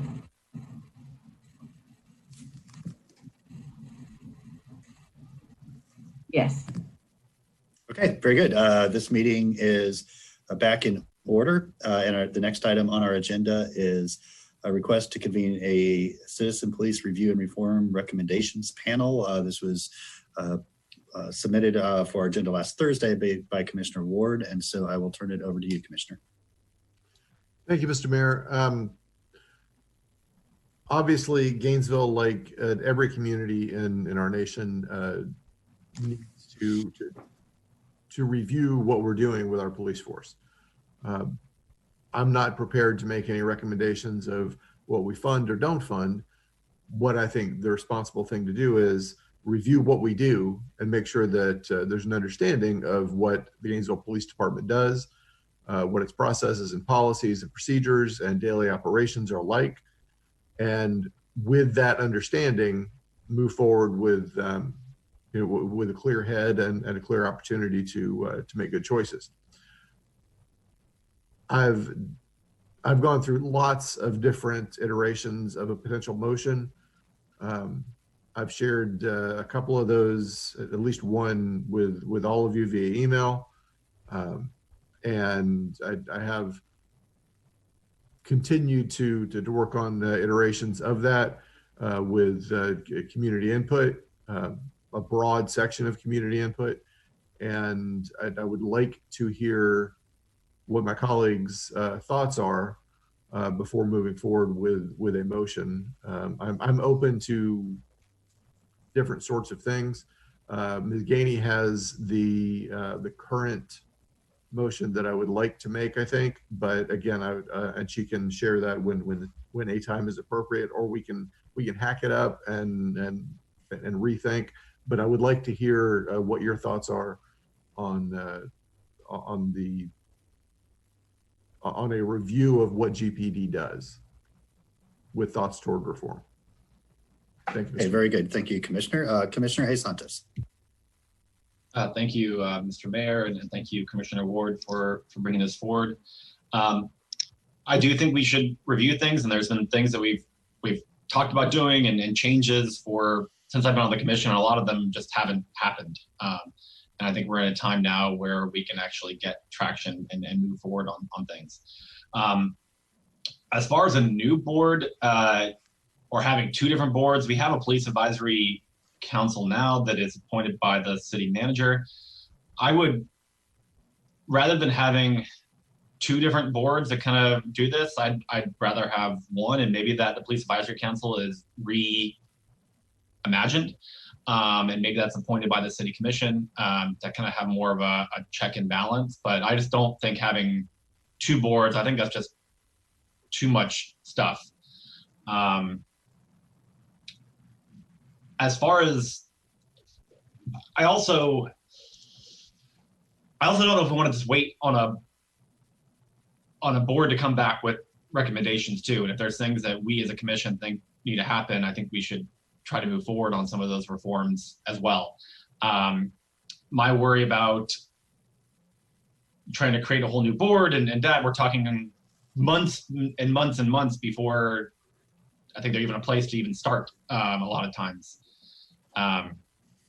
So if we are reconstituting and creating kind of more of a commission appointed board, I would ask that we give the city manager direction to ask the police advisory council to start on those actions, so there's not a delay in kind of looking at reforms that can happen. And then if we create a new board or whatever that may be, they can pick up where the police advisory council was before.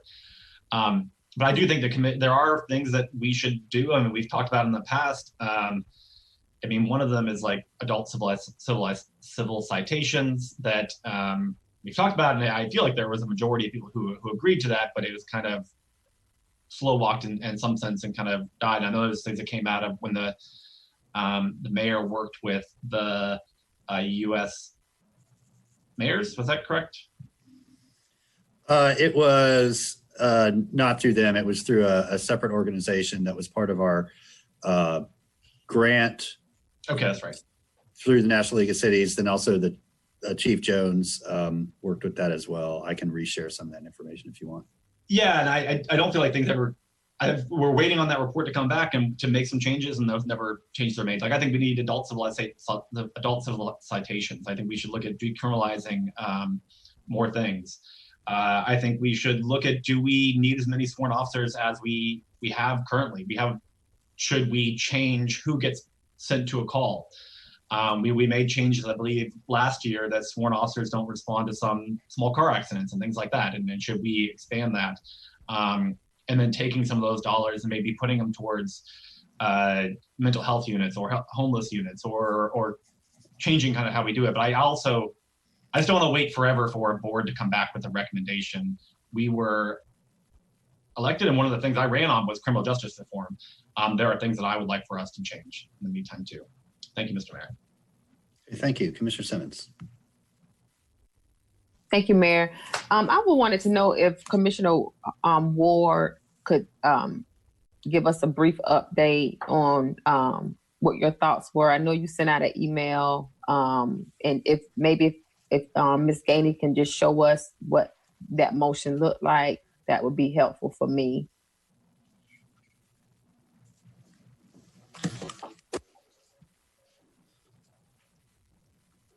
And Commissioner Ward, you said that you made some changes in talking to the community. You made some changes. Is that, are the changes on this document? Yes. Could you tell me which changes you made or added or edited?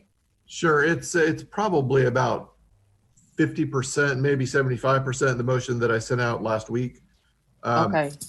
I talked with a number of folks who the refrain continued to come back that yeah, we, rather than seating, they're going through the process of giving away weeks and maybe months of time trying to seat a new board or commission or committee or whatever, that it be a rethinking of the existing police advisory council.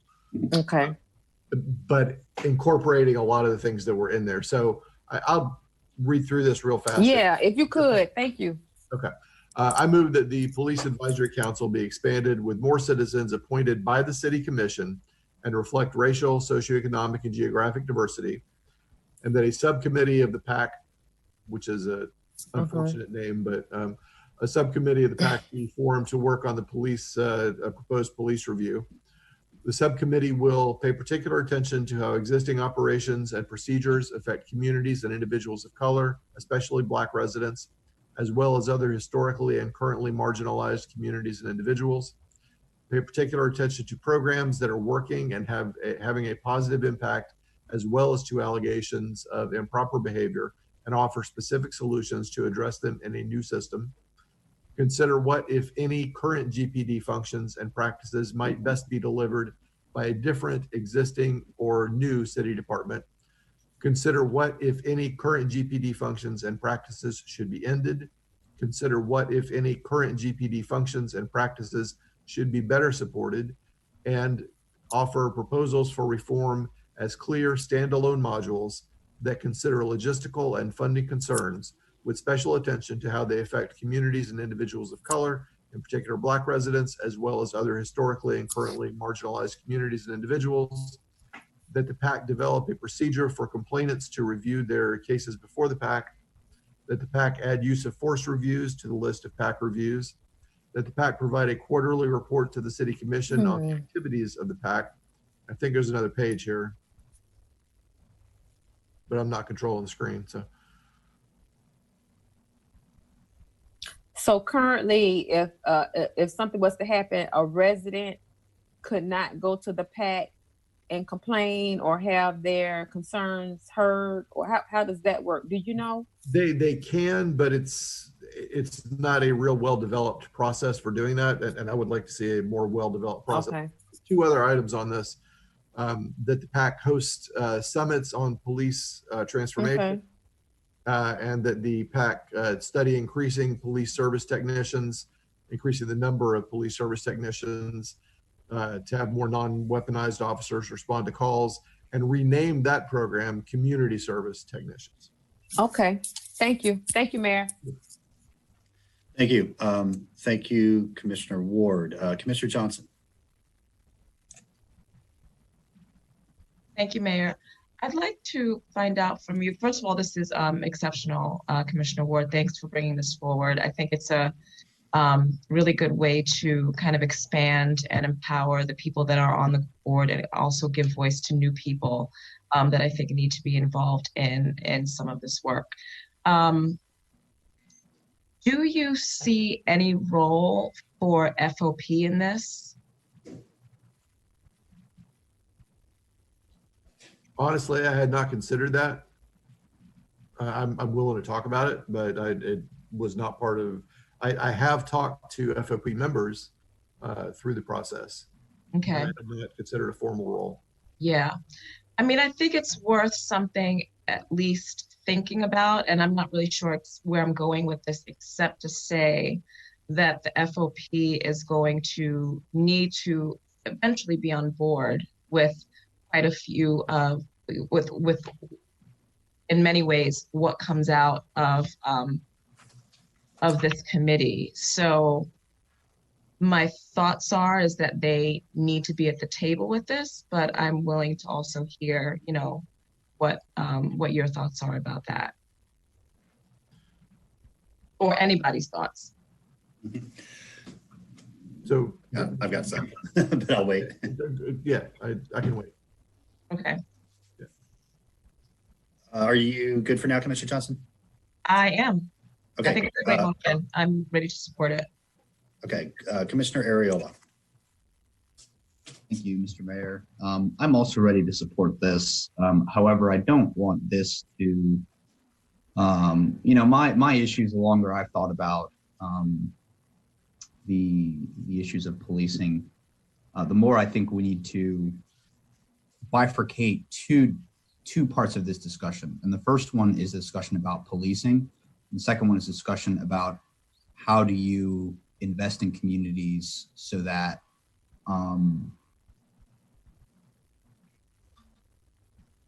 you can affect people's lives so that there's a more complete community. And I want us to not assume that they always have to do with one another, because the issue of policing does stand alone, and how our communities are policed does stand alone. And so, you know, for me, this framework sets up for a larger discussion about how we begin to directly invest, because and we have seen this I think just about every time this commission has had a progressive idea, or staff members have had a progressive idea to introduce to the Gainesville Police Department. A lot of times, you know, we get varied response. We either get a really, really great program that we can point to, or we get resistance. And so for me, the biggest thing is accountability. I want to make sure that this government, answerable to the people, can have a police department answerable to the people and answerable to this government. And I have not always seen that. So Commissioner Johnson, you asked what is the role of the Fraternal Order of Police and the PBA? They should be leading this. And if they're not leading this, and if they're not at the table, then it is a half effort from this government. And far be it from me to, you know, I don't say that lightly, because our unions are organized and they have their goals and their missions preset. But this one is much, much different, because it goes beyond issues of the department. This goes into issues within the community. And, you know, I will always be the first to compliment the work that Chief Tony Jones has been able to begin. But in my experience, I have seen that we have accountability issues, not just as a governing board in terms of holding the police department accountable, but all throughout the community. So while I'm prepared to vote for this and support it, and I'm sort of just giving my 2 cents into the larger picture here. But we do need something like this to set up a framework so that we can have proper data so that we can see, well, if there are areas of policing that are obsolete or outdated or overfunded, and there are aspects of our community services that are underfunded, I want to make sure that there's a direct correlation between moving money. That is something that's extremely important for me. But again, I go back to accountability and how do we make sure that we can hold individuals accountable and hold our policies accountable and hold ourselves accountable. I don't know if this is the avenue that does that. I know that a lot of what, in my experiences, whenever we've tried to make progressive change in the police department, I've been told by this board that we don't have the power to affect some of that change. And I've had to swallow that.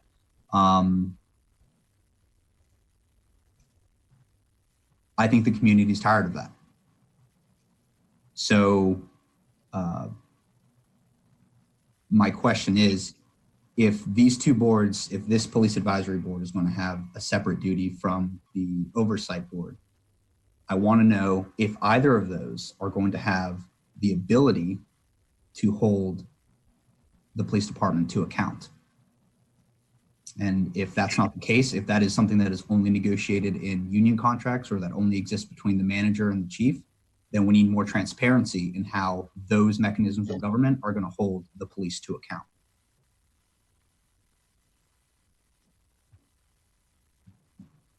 So I will be looking forward to that communication between our manager and this commission. So I'm ready to support this, but I'm looking for a lot. I'm looking for a lot more. Not out of this proposal. I think this is the foundation that needs to be laid, but that's just part of the foundation for the overall effort. And I'm really, really, really pressing both our police department, our police unions, and the manager to come forward and start speaking about how we're going to hold officers to more account, but also the administrative roles.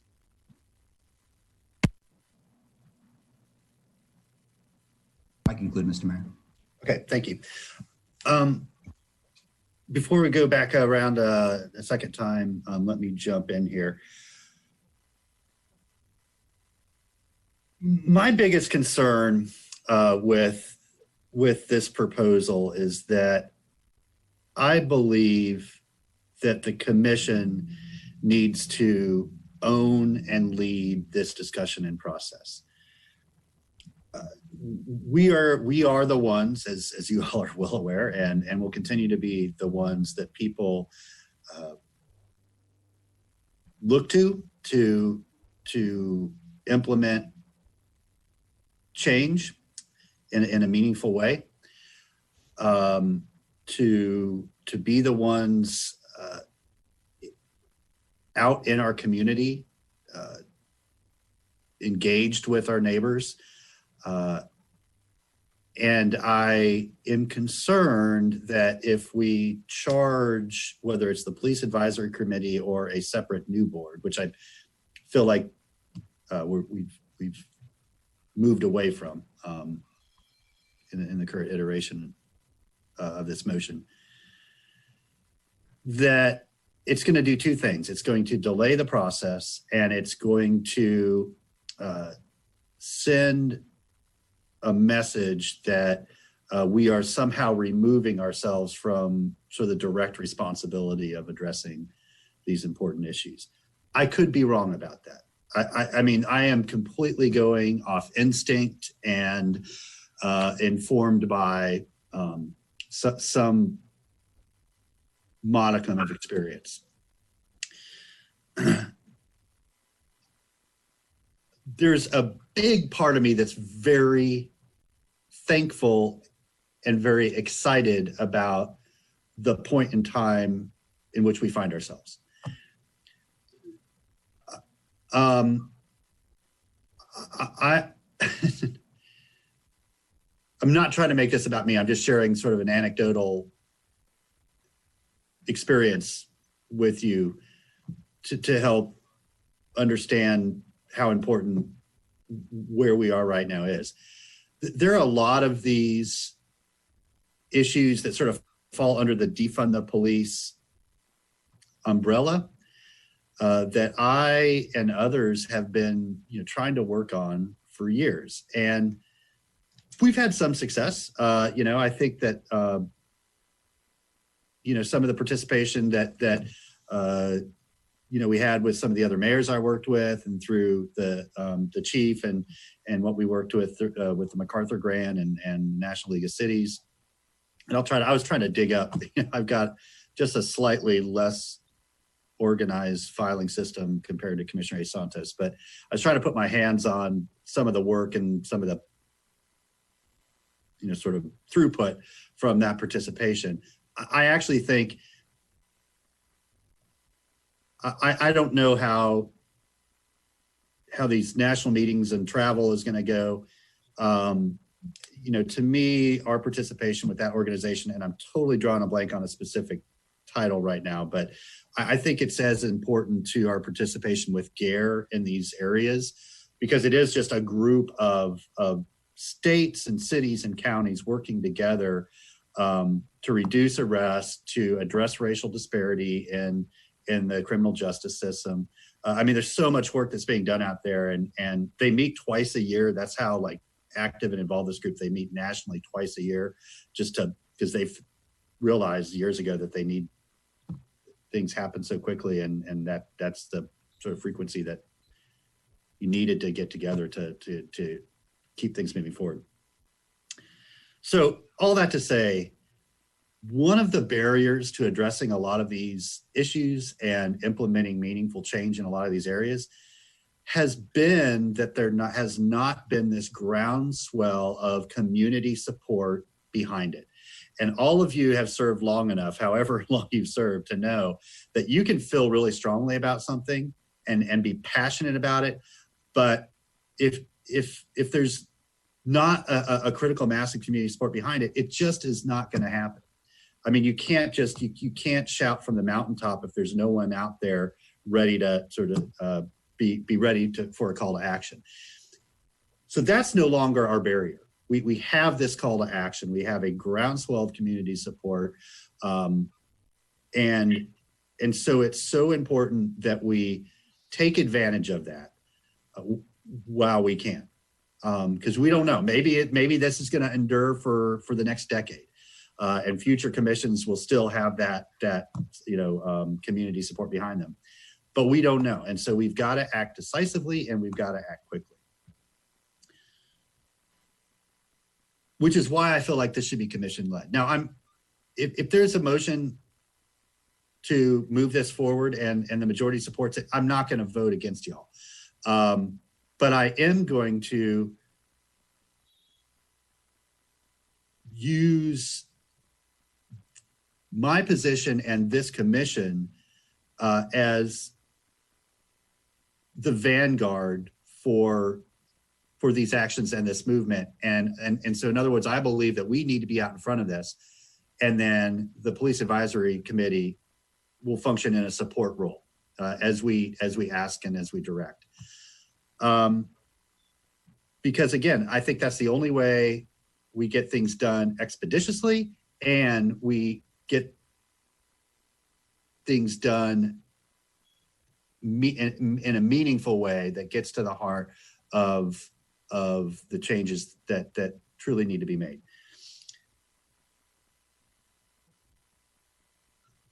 Our police department answers about 93,000 plus 911 calls for service. That's not including non-emergency calls. One of our goals has got to be, those calls are still going to come in, right? So if we're not going to have GPD sworn officers answer those calls, then we need to build capacity in other parts of the organization that are able to answer those calls and do it quickly and effectively. We don't have that now. That's what my article in Sunday's paper is about. We do have the backbone for that.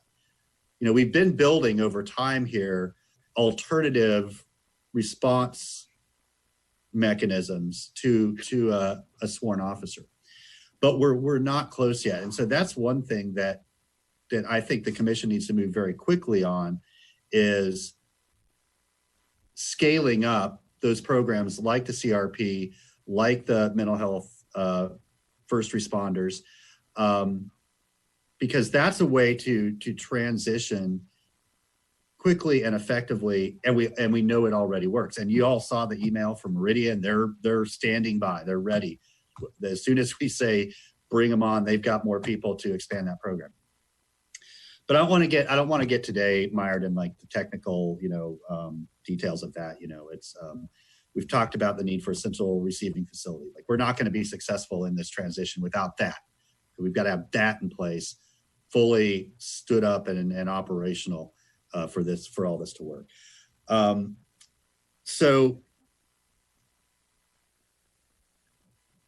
I feel a sense of urgency to really start moving specific policy actions forward. I know some of this is going to take longer. I don't want to force things if they're not ready, but I think a lot is ready. And so the last thing I'll say is that I have spoken with the executive board of the FOP. And they don't necessarily speak for every sworn police officer, but they speak for a lot of them. And a lot of the members of that e-board have, 15 plus years of experience. There are a lot of calls they wish they didn't have to answer, that they are, it's not police work. One of them talked about an alligator crossing a road, that, they don't have any special training in corralling an alligator on a road. They do, though. I have pictures of that. That actually happened to me. Okay. They'd rather not be answering calls for dogs barking. There's just, I go back to the press conference that Chief Brown from Dallas gave following the murder of 5 Dallas police officers, calling out us as a society for we reduced or eliminated funding for mental health treatment. We've reduced or eliminated funding for addiction and treatment services, and the list goes on. And every time we put it on the police to do, because they were the only ones. They are the only ones that have to answer that 911 call if it comes in. We can't pass the buck to anybody else. And so we've done this to ourselves over generations, and it's going to take time and focus and endurance to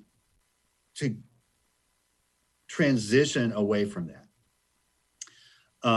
And so that's why I want as much of this directly on the commission's back as possible, because when we come to a consensus and believe that there is a right direction for us to go that better serves our neighbors, that we need to be able to do it like right then, at least give direction to, implement the change. So I'm okay with the police advisory board. I do think it needs to have a more reflective representation of our community. I think members of the board would be the first to tell you that it's not necessarily that. And so if they're going to be accepted and well received within our community, we're going to have to address that. And then we need for them and our community to know that the commission is the gatekeeper. We are the ones that are responsible for taking these actions, and that whatever support they can lend to that process, or any other community organization that wants to be more involved with this, we welcome them. We need them. We will make sure that their voices are being heard and incorporated in our decisions. But at the end of the day, it's us who are directly responsible for how we move forward. I know I don't usually ramble on as much as I just did, but I feel very strongly about this, and I understand the rare opportunity that we have right now to do something that will have a generational impact on our community. And so we need to do it, and we need to do it right, and we need to do it, right now. It's a present today, June 22nd urgency to this. So thank you for bearing with me and allowing me to share my thoughts with you. And I'll go back to the commission with Commissioner Hayes-Santos. Thank you, Mr. Mayor, and I agree with you as well. First, I do want to say that GPD has made tremendous progress and is a very different police department than when I was a kid growing up here. And but there's still a significant amount of progress that needs to be made.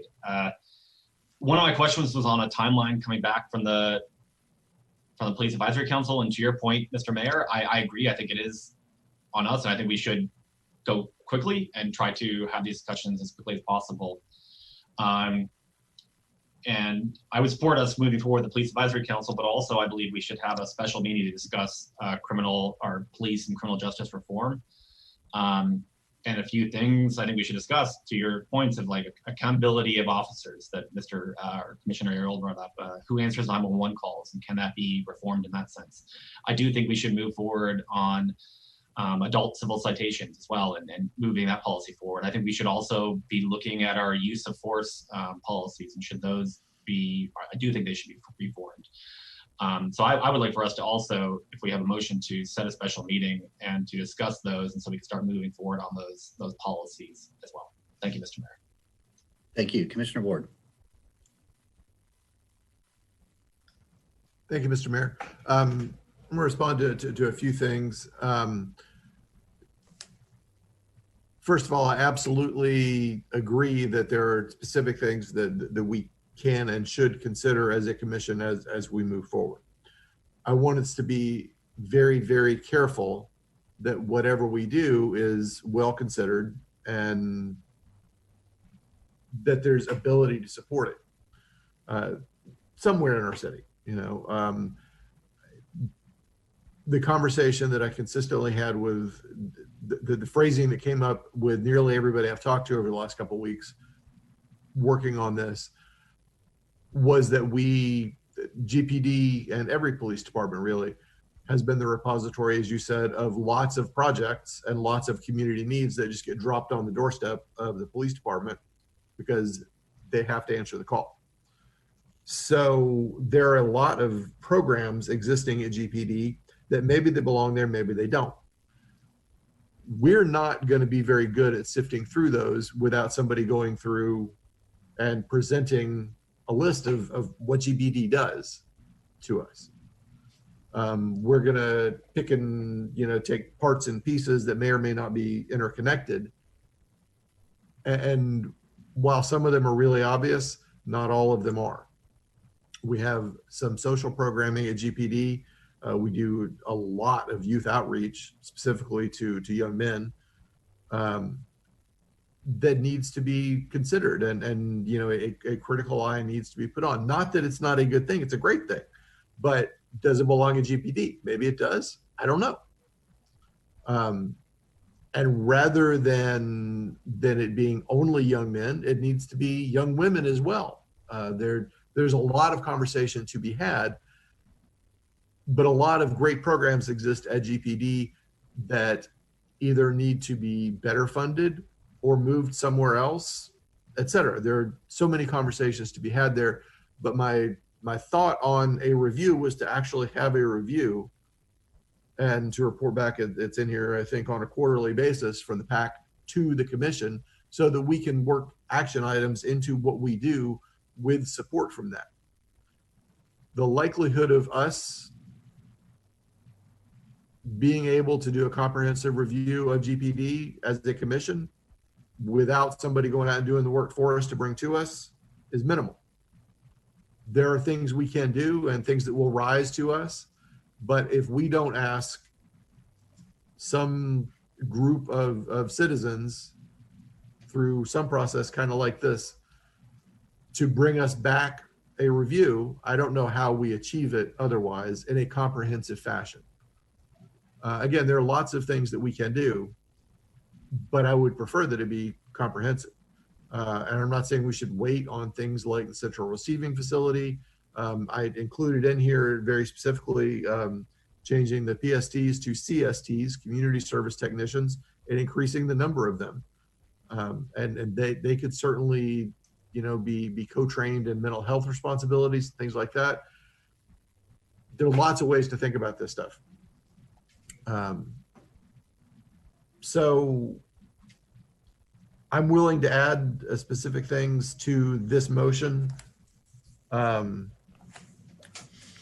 Commissioner Santos, if you have specific things you wanted to put back in there, or Commissioner Johnson, if you had specific ways you wanted to include FOP, I'm not sure how exactly to fit them into it, but I'm open to suggestion. But I do think that we need to send this out as a comprehensive review to come back to us. That's all I have for the moment. You know what? Actually, I want to go ahead and make this motion as it exists, and then I'll accept revisions to that as you all provide them.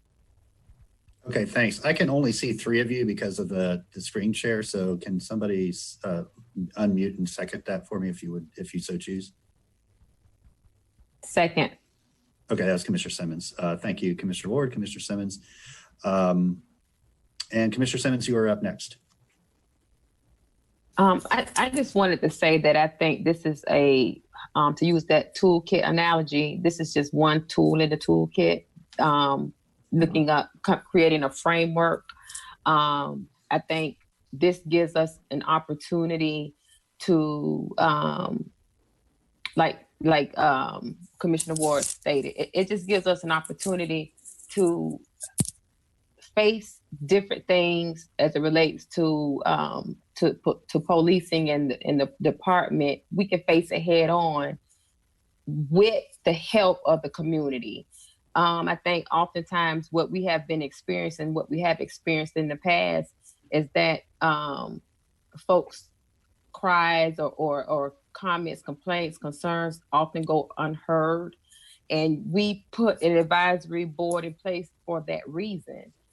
They have come back to us in the past, and certain things, programs or techniques have been changed within the police department because of this advisory board. And I think we now can actually give them some direction. This is why the board was created. I think it needs to be diverse. Diversity is key to this board. I think we really need to look at our community and look at how the criminal justice system, how it impacts the minority community, and these boards need to reflect that. So I think this is a first step. It's a great framework. I support it. So I'm wanting to see, like each of you, you want to see stuff done quick and in a hurry, and we want to get it done.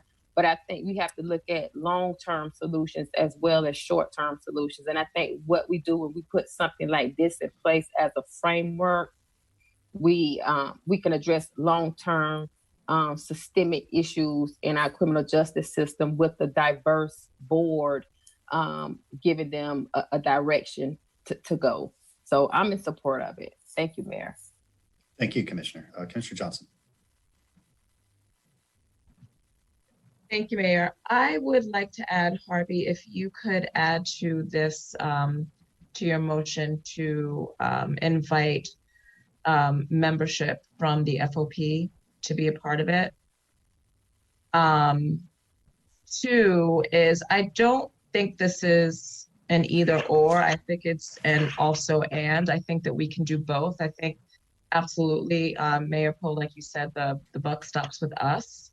And like Commissioner Santos said, is that it's important that we continue to move on issues that we have wanted to see happen in the past. And I think that we can do both.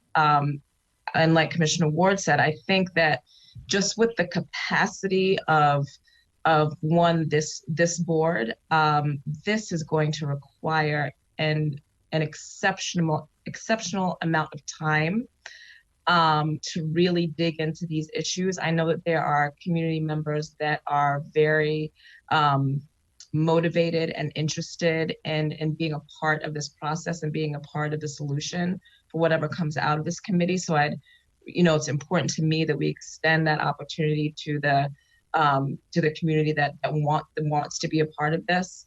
I think that it's absolutely possible for us to do both. I think that we're going to need this help from this committee to do the research, to connect with community, to come up with specific policies. I absolutely see them being a support system. So that is why I'm in support of this committee. But like Mayor Poe said, is that the buck stops with us, and we just need to continually move on these issues, preferably literally like every single meeting. I'd love to see an agenda item related to policing in our community. Thank you. Thank you, Commissioner Johnson. And I just want to clarify, because I don't know that this is what you meant or not. So I want to clarify for the what you're asking to be added to the motion. Are you asking for FOP to be a member of the Police Advisory Council, or are you asking for the FOP to be part of the discussions towards police reform? I think the discussions toward police reform, I'm trying, so this is what I'm getting at here, and maybe you all can help me think through this, but it is going to be incredibly important for the FOP representing the large membership that they do to understand what this process is, be on board with a lot of the decisions that are going to be made. So to me, that always means that they are part of the process. They are at the table. So, being part of this committee, maybe not, but being involved in discussions with it and being apprised of, what's coming out and getting input and getting, all facets of it. I think it's important for the union to be a part of it, because ultimately I feel like it could be a failure, and we don't want it to be, if the union is not on board. Okay, thank you for that clarification. Because I would be concerned if FOP has membership on the Police Advisory Council, that it would have a chilling effect on people bringing concerns and complaints outside of this process. But you've clarified that. We're cool. Does the maker and seconder of the motion agree to that addition? Mr. Mayor, if we move that, instead of being number 7, we add it.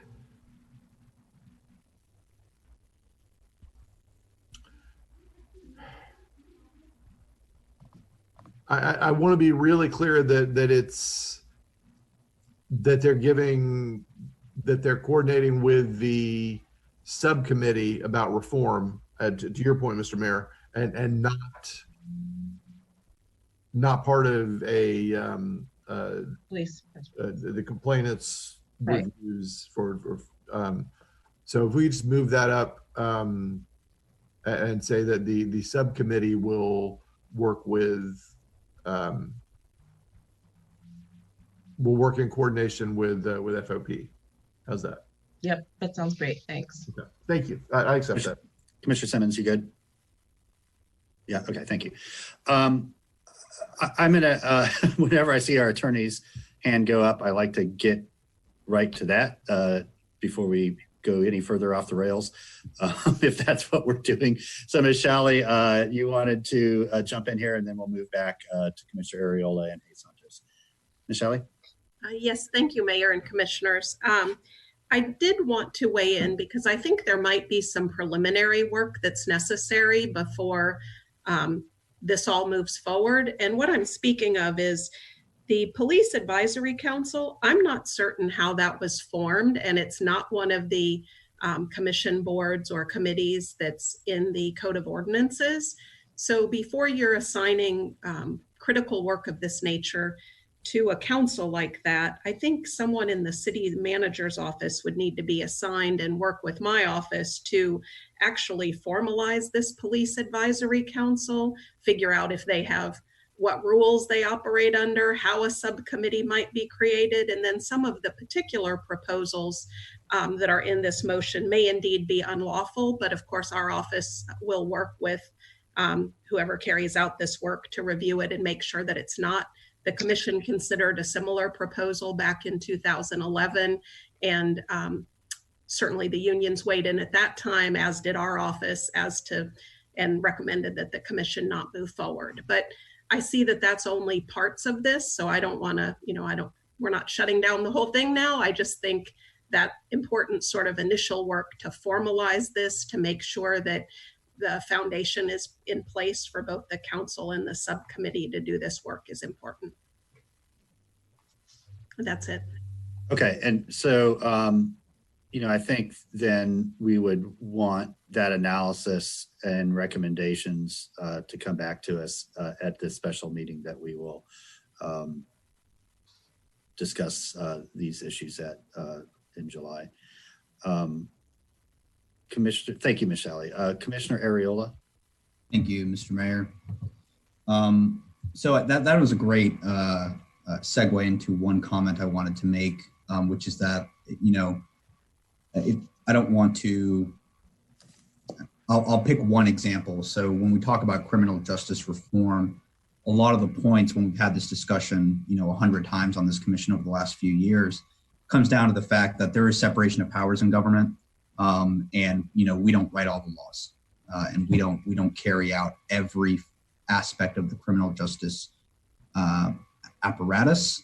And so, to that extent, I don't want us to expend so much of our time talking about what we cannot change and, using our time to try and, convince others to, change this policy. We have a direct oversight and responsibility over policing and the funding of our own police department.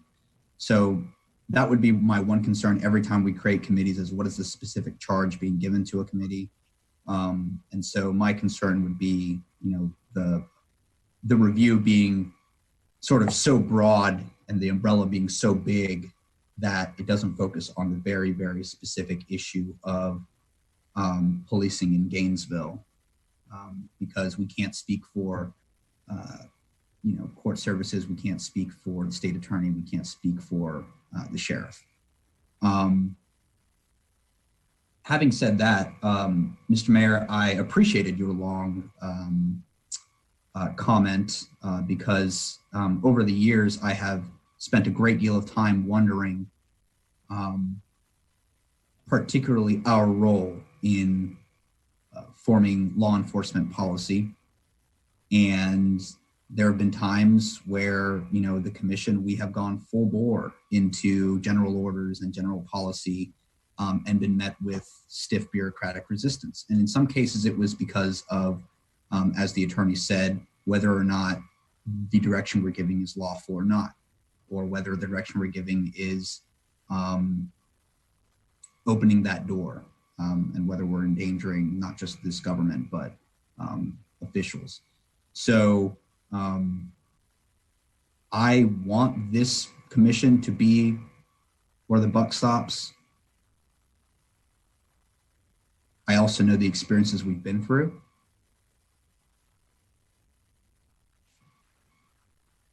The policy discussions which have been dismissed. The policy discussions which have been shut down. So, I think what the attorney just said was spot on. In our system of government, the manager has a tremendous amount of authority. And so a lot of the work that not just this commission does, but any proposed committee would do, would have to flow through the manager's office. And so I have a particular interest in hearing how the manager would proceed if we were to give direction, not just if we were to give direct defunding direction or direct reform direction as a commission, but if that type of direction were to be formed over a period of time on this, from this police advisory council. So I think there's a lot of questions that are still floating in the air regarding that. I am normally not for more committees and more councils as a rule.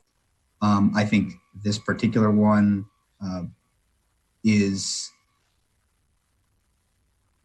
it can work in concert with our other committees. We have the Black on Black Crime Task Force. We have the Police Advisory Council. We have a lot of different moving pieces, which, I think this can complement. We need to be very careful about, careful is not the word. We need to be very thoughtful with who we appoint to this board. If there is, a lack of representation, or if certain discussions are not welcomed on this committee, the same way that sometimes we've tried to get in discussions as a commission that haven't been welcomed. Speaking directly to facial recognition, I remember that discussion very well. It didn't seem as though there was a warm reception to the commission having that discussion. This goes beyond just giving reform recommendations. This comes down to the question, which is, in the city of Gainesville, who polices the police? Who holds the police accountable? I have issues with the internal review process. I have issues with the city manager being the focal point of channeling these rule changes. And so, how we as a commission, I'm all ears, Mr. Mayor, on how we as a commission can be that, that last stop in making policy, because up until now, I've seen that we are resisted. And so, I hear what you're saying about a groundswell of support and all of that, and how do we channel that groundswell of support towards some of the things that we've gone for in the past. But ultimately, our systems of government, right now, the system of government that we have set up is also a detriment. So I'm willing to go with the majority of the commission on passing this, but I am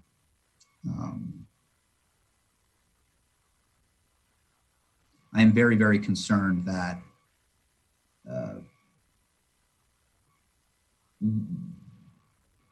I'm concerned that we don't have the necessary authority that we need without the assistance of the city manager. And this is just based off of the discussions that we've tried to have in the past. I don't want any of this to fall on deaf ears.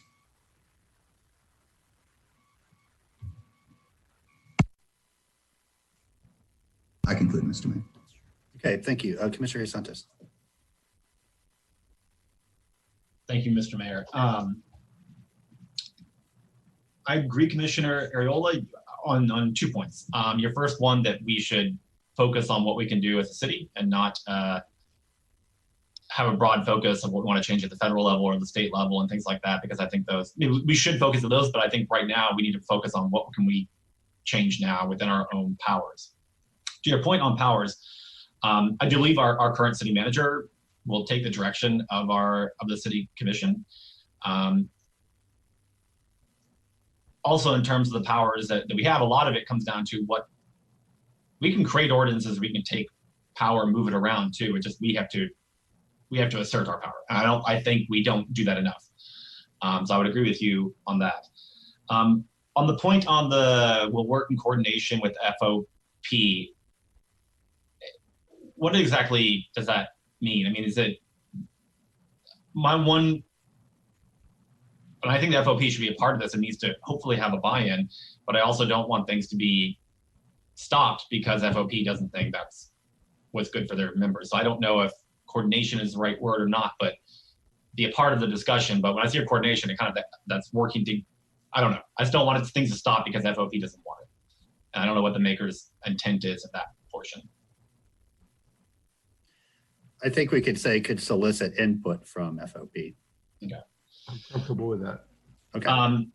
The other thing that I would like for us to add to the motion is I do think we should have a special meeting to discuss police and criminal justice reform. And I think we should outline some things that we want to talk about now so that there's kind of staff can be ready to discuss them, because we've already talked about quite a few of these before, but a few things that I would like for us to kind of have on the agenda is adult civil citations. And then to the mayor's point on who answers 911 calls and kind of how do we look at that process. And then I think we should also look at accountability of officers.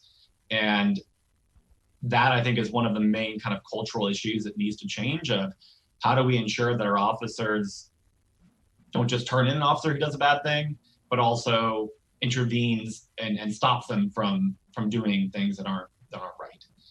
I think those are conversations that we need to have as well. So, thank you, Mr. Mayor. Maker and second are okay with the scheduling the special meeting. Okay, and I'm comfortable if individual commissioners have items that they would like to add to be discussed there, to just let the clerk know and add them. But let's say that you need to let the clerk know that, including any backup that you want to give a week before the meeting, so we all have a chance to review, what's on there and what supporting documentation is there. Okay, Commissioner Ward. Thank you, Mr. Mayor. Before I conclude on the motion, I'd like to hear from any other commissioners who want to add to that. Okay, Commissioner Sacco. Thank you. So just kind of a few points, given that I did work prior to being on the commission. I worked with GPD to rework some of their general orders. So I know what it's like to sit on that side. I've worked at this rate with 3 city managers, much like you guys have, on different issues related to GPD. So I know what it's like to get firm no's and, well, we just don't think that's good for us, versus that's just legally impossible. And I like to think that if we expand the powers of this committee and expand it to be something sunshine and a full committee, that there will be an attorney or an assistant attorney assigned to it who can guide, much like in the CRCs where they say that's legally not feasible, that's outside of our control. But my understanding of this motion and the expansions that Commissioner Ward wants is that they are directed directly to GPD and our policies here.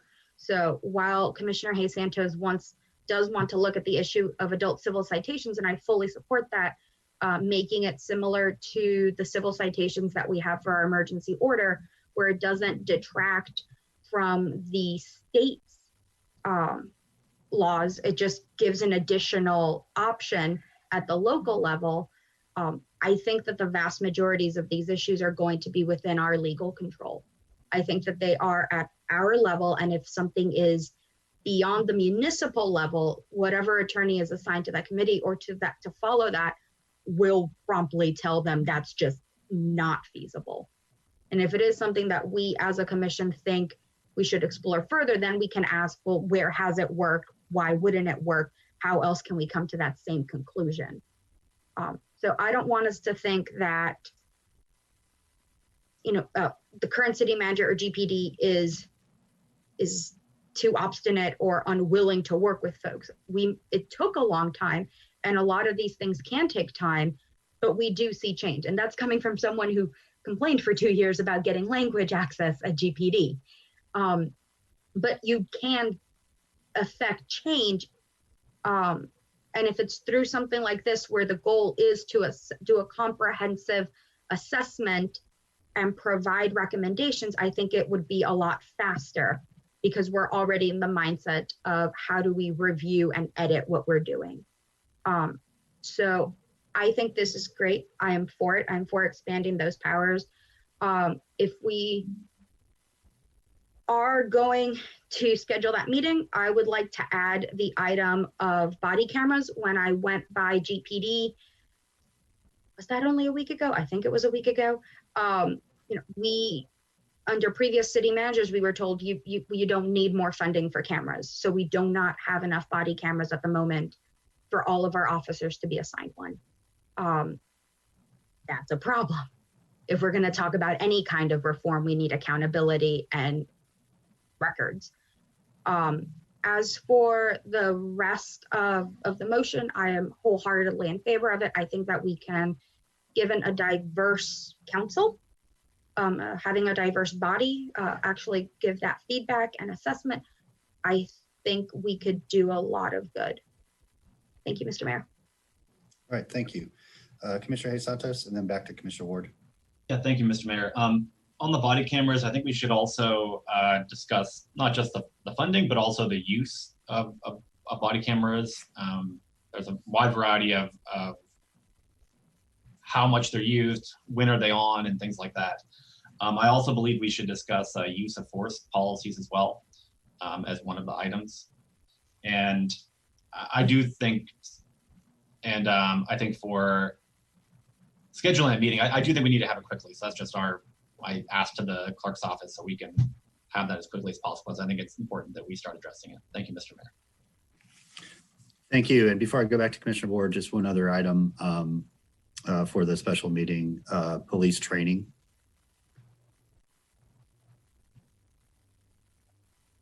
Okay, Commissioner Ward. Thank you, Mr. Mayor. Thank you all for helping craft a better motion. The Gainesville City Commission Omnibus Police Act of 2020. There's a lot in here. I do, by the way, Commissioner Sacco, I want to point out that this asks for quarterly reports to the commission from the PAC. And I definitely want that to be a part of it. They have the ear and the ability to go straight to GPD, to the chief, but I want them coming to us as well. And I want that to be heard loud and clear. So I appreciate the support for it, and I think we've got everything in there that has been asked for. So I'm good. Thank you, Mr. Mayor. Thank you, Commissioner Simmons. And if we could add one more to 7, let's talk about community policing as well. Sure thing. Okay, so we're going to move to public comment. Y'all, I have a meeting scheduled for 1 o'clock, so I might dip out for a little bit. And so I'm just going to say real quickly, when we get to the next item, I support whatever efforts y'all make towards a more equitable process for referring items. I also, for me, want to prioritize any referrals that directly relate to COVID-19 and the priorities set forth by the commission in our strategic planning retreat. Those to me are the top priorities for our policy process. Commissioner Johnson, go ahead.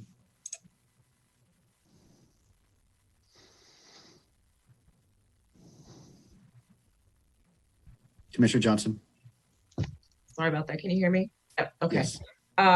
There is something that I want to bring up after this discussion related to a moratorium. So I'm not sure when the best time is to talk about that, because I'm going to request that it's going to be on an upcoming agenda. Yeah. So I'll let the attorney weigh in here. But for special meetings, we're only allowed to discuss items that are on our agenda. That's the nature of a special meeting. And so if it's related to any of those items, then you can bring it up. Otherwise. Okay. I'll just work through a charter officer to get this on the next agenda. Then sounds like is the best way to do that. Yeah. Okay. It's both the benefit and the bane to special meetings. But that's anyway. I won't get into that right now. Okay, Larry, if we could then move to public comment. Yes, sir. We should be able to go first to Daniel Salazar, who's been standing by. Mr. Salazar.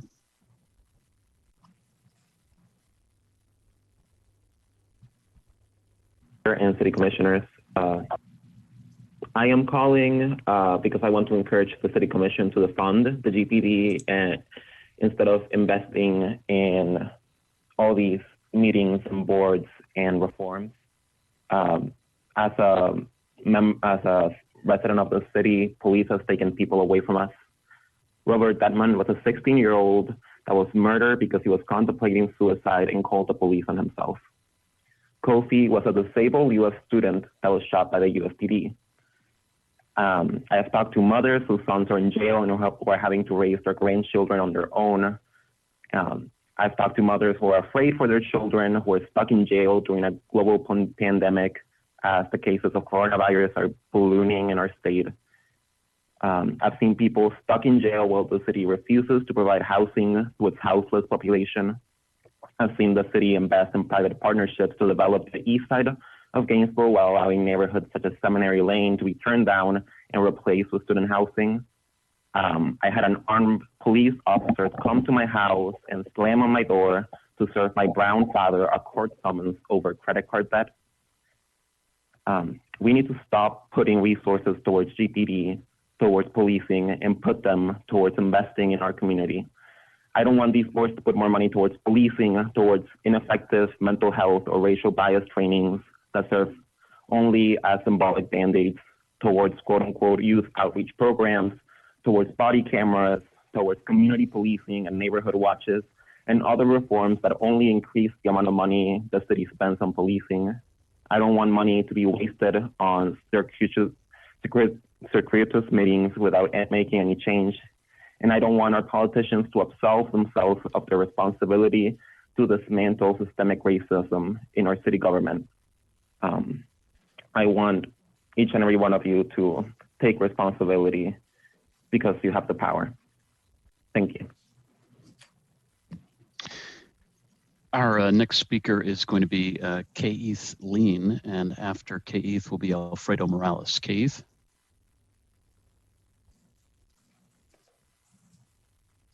Hello, can you hear me? Yes, we can. Hello. Okay, thank you so much. Good afternoon, City Commissioners. This is Keith Lean. I was really surprised to learn about this call this morning, and just like the review board that y'all are setting up. I heard some interesting critiques of it. I just am worried that we are going to be putting more funding into this actual system, like the policing piece of it, and be putting more like resources into that, rather than where like the community, where the resources need to be going, which is into the community. And I kind of feel like right now we need to be thinking more proactively, and like, I don't know, I can't recall who the commissioner was about this will be like generational, but we do need more direct and immediate needs to be met. We have such a large houseless population, and we have so many people, you know, so many empty apartments that could be being filled. We have so many resources already that are just not being distributed accordingly. And I feel like the millions of dollars that is going to GPD, like we should be working more on cutting those budgets, rather than trying to like have a citizen review board. Although those things have existed in other cities, it doesn't really hold anyone accountable when it doesn't hold anyone accountable to the harm that is being caused by the policing system. Like Salazar just said, you know, the police are inherently violent, and they come into people's homes and they see us as, they are trained to see the citizens and civilians as the others, and are trained to treat us with a lot of violence and disrespect to our bodies. So I just really feel like we need to think more about this before we set up a review board. Instead we should be working on ways to like be shrinking the police and how many police officers are with those positions. We should be shrinking the police union. We should be working on basically taking that money out and putting it to where it rightfully belongs, which is to feeding our communities, keeping people housed, making sure that people are able to afford to have the lights on, that people are in dignified living conditions, and living a healthy life. In this city that has so much, and we have so many resources because of the University of Florida, I feel like I don't really see that being reflected when it comes to the community. I live in Spring Hill, and I see a lot of deprivation here, where it's like there's so much money that I see being put into other places that I think we need to think more clearly right now and think more proactively rather than trying to put a Band-Aid on it, because police accountability doesn't mean much when they are still being allowed to use that violence against our people. and use their arms and their weapons against our people. And just because GPD is not the most Mayor, violent that's 3 police minutes. force in Florida does not mean that they are not violent. That is all I have to say. Thank you so much. Thank you. Alfredo Morales is going to be next, and Alfredo will be followed by Bob Cohen. Alfredo, please go ahead. Hi, can you hear me? Yes. Okay, thank you. I just want to start off by thanking everybody who talked before me. I think I just want to reiterate what they're saying about using the resources that we have to fund actual public safety through housing, through community programs, instead of what amounts to an armed guard that is allowed to enact violence. And I also want to thank the mayor for saying and pointing out the urgency of this topic in the moment that we are in now. Obviously, there is, like you mentioned, a groundswell of support for a lot of these ideas, but I want to take the time to point out that it's not so much that you need our support, it's that our support is what drives these movements. I've been to marches the entire weekend where people haven't been calling for review boards. They haven't been calling to look into what actions we can take away from GPD. And they're definitely not looking to get the federal or fraternal order of police involved. The people are calling to defund the police, to move that money into areas that actually benefit the community. So yeah, I just want to point out the fact that it feels like you guys have this in reverse. You don't have to convince us to go along with the programs that you want. You have to listen to what the people are actually asking for. There have been protests all weekend, and there's been streets that were literally blocked by people with specific demands that haven't been addressed. And just the idea of having a review board is so reactionary and insufficient to what the movement's actually asking for that it's honestly kind of insulting. Like I mentioned before, I've seen and attended a couple of the marches this weekend, and the public outcry doesn't involve any specific, policy changes or specific task force that needs to be set up. It's asking for demands that the community has been asking for a long time. It's just that now you're finally listening to what we have to say. And I also agree with the mayor when he says that the police shouldn't be responsible for taking every call. Looking back at the 2016 killing of Robert Denman, that was a mental health call. That was a Black teenager saying that he was going to shoot himself, and it led to what ended up happening was a deadly shooting in a neighborhood. So that's not an issue that a review board or a PAC can look at after the fact and fix. That's something that needs to be addressed proactively. We have to make sure that the system is there to actually work for the people, not just look back and say, oh, we messed up here, this is what we can do in the future. We have to be proactive to make sure we're actually saving lives. This is an issue of, at the end of the day, saving lives, because that's what the violence leads to. I know I'm supposed to stay specifically on this topic, but I really do think this ties into the previous topic of racial tension and how Mayor, a lot that's of the 3 calls minutes. were basically for task forces. We need to look at what we can actually do at the moment, what's happening with what people are calling for in the streets. Thank you. Thank you. Thank you so much for calling. Appreciate it. We'll go next to Bob Cohen, and Bob will be followed by Tracy Miucci. Bob, if you're there, please go ahead. I am. Mr. Mayor and Commissioners, thank you. I'm a charter member of the Police Advisory Council, which came about after the National Organization of Black Law Enforcement Officers did a study after the unfortunate egg incident. I really applaud Commissioner Ward for taking this initiative, and I appreciate all the comments and especially the mayor's comments. GPD has come a long way in the past decade with many programs ahead of places such as Camden, New Jersey, including community-oriented policing, several grants on disproportionate minority studies, and more importantly, implementation of the recommendations, which dramatically has reduced arrests. Body cams, dash cams, these are recommendations of our Police Advisory Council a year before Ferguson. Enhanced training beyond police academy standards, intense screening of recruits, including psychological profiling. As a PAC, we have reviewed over 100 internal affairs investigations. Due to the limits of the Bill of Rights of officers, there's not much more we're allowed to do than we're doing, though we can do exactly what you're recommending.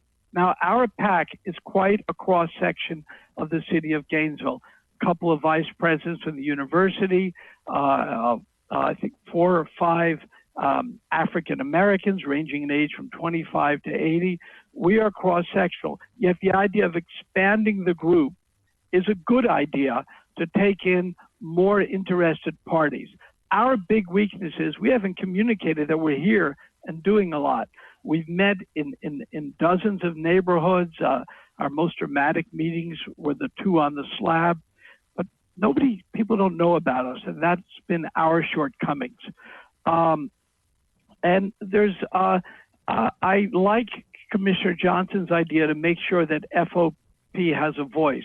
We don't want to discourage the officers. And in fact, the feedback I get from the officers, they love the idea of expanding the PSTs, or we'll call them community service technicians, so they don't have to respond to calls that aren't so important, and we're not sending someone with guns and tasers to calls in which they're not needed. To respond to the city attorney's question, we do have bylaws. I don't know how we came about. I was just appointed. So at that time, city commissioners made recommendations and the city manager appointed us, but I'm sure you have the records to figure all that out. We have been working under sunshine.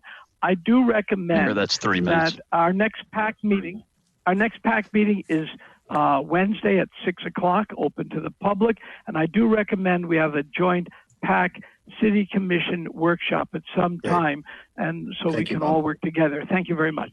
Thank you.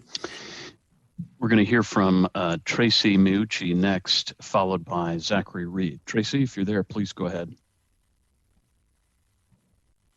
Thank you, Commissioner Ward, Mr. Mayor Poe, city commissioners, and other public commenters.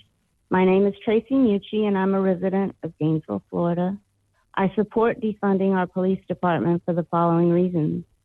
We need more funding for education, affordable housing, mental health care, and licensed social workers. We need less officers acting like social workers with guns.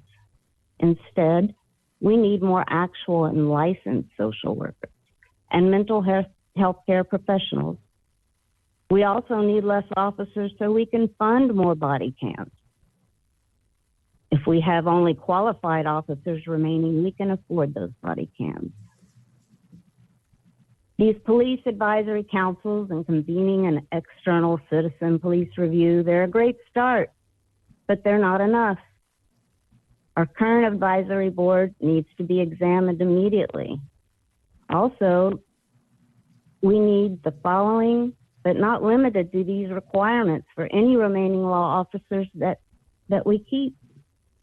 They need to have an associate or bachelor's degree in criminal justice. There has to be a national certification exam. We need mandatory licensure in the state they are employed in. This needs to be renewed at the LEO's expense every year. Mandatory CEs every year on use of force, de-escalation, constitutional law, sexual assault, racism, and more. Loss of LEO license for misconduct, drug use, DUI, assault, murder, etc. I, as a citizen, demand that these, but not limited to these policies, become effective immediately with a deadline for compliance set by emergency public community vote. This will shift much of the financial burden for accountability onto the officers themselves and provide the transparency that we need for us public to hold officers accountable for racial equity. Thank you. I appreciate the opportunity to comment. Mayor and Commission, next is Zachary Reed, to be followed by Curtin Navallo. Zachary, if you're there, please go ahead. Hi, can you hear me? We can. Yeah. Okay, sweet. Hi, my name is Zachary Reed. So I obviously I'm not privy to until now the extensive history of this police advisory council. But what I do know is that I and a large part of our community are ready for something new, not a reinvention of what has been. And I see the need like for communities or committees and councils, but I would like to see this be a completely new council full of people that are specifically looking to defund the police and reinvest those funds in the community and critically look at what that would look like, not for the sake of theory, but for like inevitable practice. And like look at what the causes are behind the crime that we see in our city and how we can direct funds away from a largely reactive response, that being like the police, and put that money into proactive measures to heal the underlying problems that are connected to that crime, stuff like inequity in housing and healthcare. So I'm afraid of the current council that's being proposed becoming another apologist voice for why our department is quote unquote progressive and quote unquote reforming, and like we don't actually need to change anything. We'd be foolish if we thought that Gainesville couldn't be the next Minneapolis, Atlanta, or Ferguson. And I'd hate to see this city wait until we're in headlines across the country before we actually make systemic change. So that needs to be the focus of whatever next steps this city and this commission takes. Whether it be a board or committee, it needs to be steered in the direction of defunding the police and drastically limiting its scope. I've lived here my entire life. I went to UF, so I know we've got a lot of smart, intelligent, creative individuals in this community. And because of that, I know that we can think bigger than reform. We can be a part of the solution that is being called for across this country. And I know that if these actions are not taken, there will be a large section of this community, myself included, that will not stand for half measures. That's just not going to cut it. Thank you.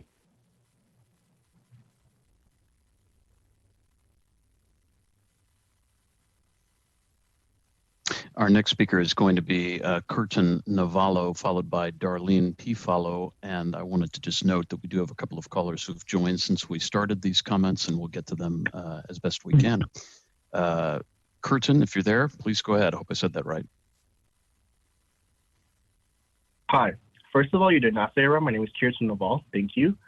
Second, I think it's very disingenuous for you all to continue avoiding our questions and circling around defunding the police, while at the same time you guys are mentioning review boards and putting more money into adding more cameras, which for some reason I don't understand why you guys don't have enough cameras in the first place with all this money, the millions of dollars that you guys expand on policing, as well as adding more money for training.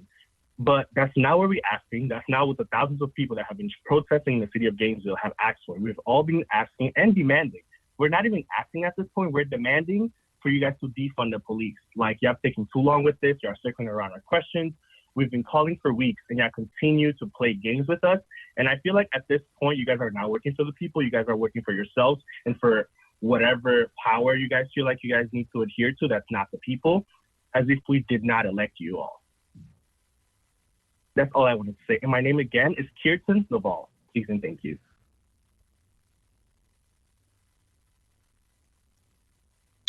My apologies again to the caller for not getting that pronunciation correct. We've got Darlene Pifalo, followed by Wallace. And again, we do have some callers that have joined us since we started this, and we'll do our best to get to them afterwards. Darlene, if you're there, please go ahead. Yes, I'm here. Yes, thank you. Thank you. Thank you. Commissioners, thank you for this meeting. I am probably going to be the oddball of the speakers because I don't believe we should defund the police. If you remember about a year ago or so, you couldn't get together with the unions as to their contract with the police, and many police officers were moving into other areas and leaving our police force. I think the Citizens Review Board is extremely good. I just talked to somebody about it actually the other day in West Palm Beach. He lives. He's a retired police officer, and they have a very good program that you might want to check in West Palm Beach with Citizens Review Board. And he says it's very, very good. It helps the citizens and everything else. Defunding is not an answer. If we defund and have less police, my question would be to anybody, if I have a problem, who do I call? The fire department or the commissioners to help me if I have somebody breaking in my house or sticking me with a knife or something like that? I just think defunding is not the way to go with what's happening in our country today, and we need to be safe, and that's their job. But the Citizens Review Board is one way of making sure that the police officers are doing the right thing, and probably 99% are doing the right thing. And we shouldn't, hurt the 1% that's not doing the right thing. And the Citizens Review Board will help that, I'm sure. I appreciate all that you are doing for this, but please, defunding is not the answer. Thank you very much for your time. I appreciate you. Bye. Our next identified speaker is Wallace, and then we have some callers that we need to screen before we take to air. But Wallace, if you're there, please go ahead. Afternoon, Black Lives Matter. I want to ask y'all, did Breonna Taylor feel safe? Did Stephon Clark feel safe? A lot of people that look like me do not feel safe by the police. Defund the police. I feel both frustrated, very frustrated and optimistic about the conversations happening, more optimistic about what the mayor was saying in his remarks. I absolutely agree with him. We need to do something, and we need to do it now. Y'all are accountable to us, while the police are not accountable to us. They were not elected by us. Anybody can apply, and I think to become a police officer is way too lax. That being said, I don't want a board. Defunding the police does not mean another board. And even if we were having another board to connect with the community, I think that's what was being said. The community is out in the streets, right? And we're demanding for defunding the police and not another board. There was another comment that said that we need to look at the funding and see what GPD does with the money. 1/3 of our budget goes to GPD, and that budget is passed annually. So y'all telling me that y'all don't know where that money is going to, and we need another board to figure that out. I don't know. That doesn't make much sense to me. And even if we did have another board, the last thing that the community wants is for us to be making decisions about the police with the Fraternal Order of the Police breathing down our necks. If they want to be on this board, they should do it as a private citizen. And I don't even think that. I think that is stretching it. The police unions and the FOP does not have a representative of the community when they're negotiating union contracts with the city. So I don't even really think that that's like we need to have them on board. No, they need to have we need to say what we want, and the commission votes on it, and the FOP just deals with it. Lastly, I know there was a lot of stuff about political will, and maybe things in the past happened, and things got shot down, and that's unfortunate, but we're here now, right? The community is on your side. So y'all really need to do something about this. We're talking about defunding the police. We're not talking about boards. We're talking about defunding the police. The FOP has no business in a room with citizens while we're discussing changes to people that they represent. So to that, I'll say, Commission, y'all have to do something. I don't want another level of bureaucracy bogging down changes that needs to be made in our community. Mayor, that's 3 minutes. We have not. Okay, I yield my time. Thank you, Wallace. And Mayor, as I mentioned, I'm just going to check with these 3 callers to make sure they're here to speak on this item. So I'll be right. Sure thing.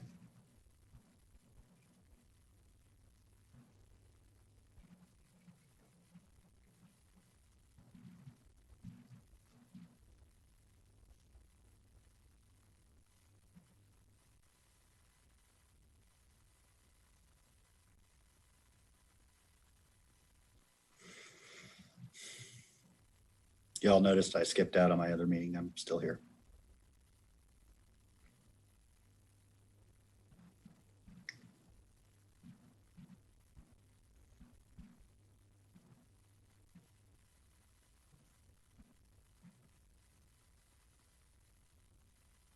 Mayor, can I just say something to kind of fill in some of the silence for a minute?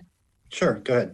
Because I think that we did change some of this language and I don't see it reflected here, and I don't want folks to be confused about a subcommittee of the PAC to be formed to work on the proposed police review and will work in coordination with the FOP. We changed that language. So I can't remember what you said, but it was what you said, Mayor, or solicit input from. Solicit input, stay apprised of. They need to know the work that the subcommittee is doing so that they don't get taken by surprise with the recommendations that come forth.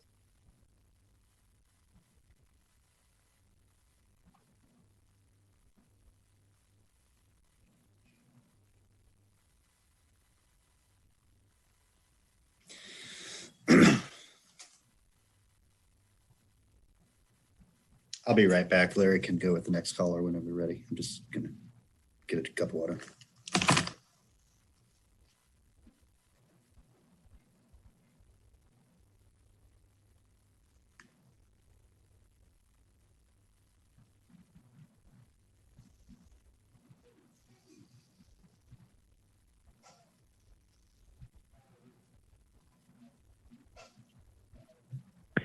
Mayor, sorry for the delay. I think we're ready to take more callers. Mayor Pro Tem, if you're ready for that to occur. Yes, please. Okay. I think we will begin with Elisa, who should be standing by on the line. Elisa? Hi, can you hear me? Yes, we can. Awesome. So one thing I want to touch on really briefly is, you know, looking back on the commission's history of creating new boards, we know that this is a very long process. And as Commissioner Riola mentioned, a lot of the power lies within the office of the city manager. And so if something like this were to be created, and now with the commission going into recess, how do we even know how long it will be until something like this is up and running? We've created all the rules and now suddenly something is happening. We know that right now in this moment, we don't have the time to be waiting for something as such. We know that right now there are houseless people. We know that right now there are people whose needs are not being met, and that right now there are people who don't feel safe in the streets and in the city of Gainesville.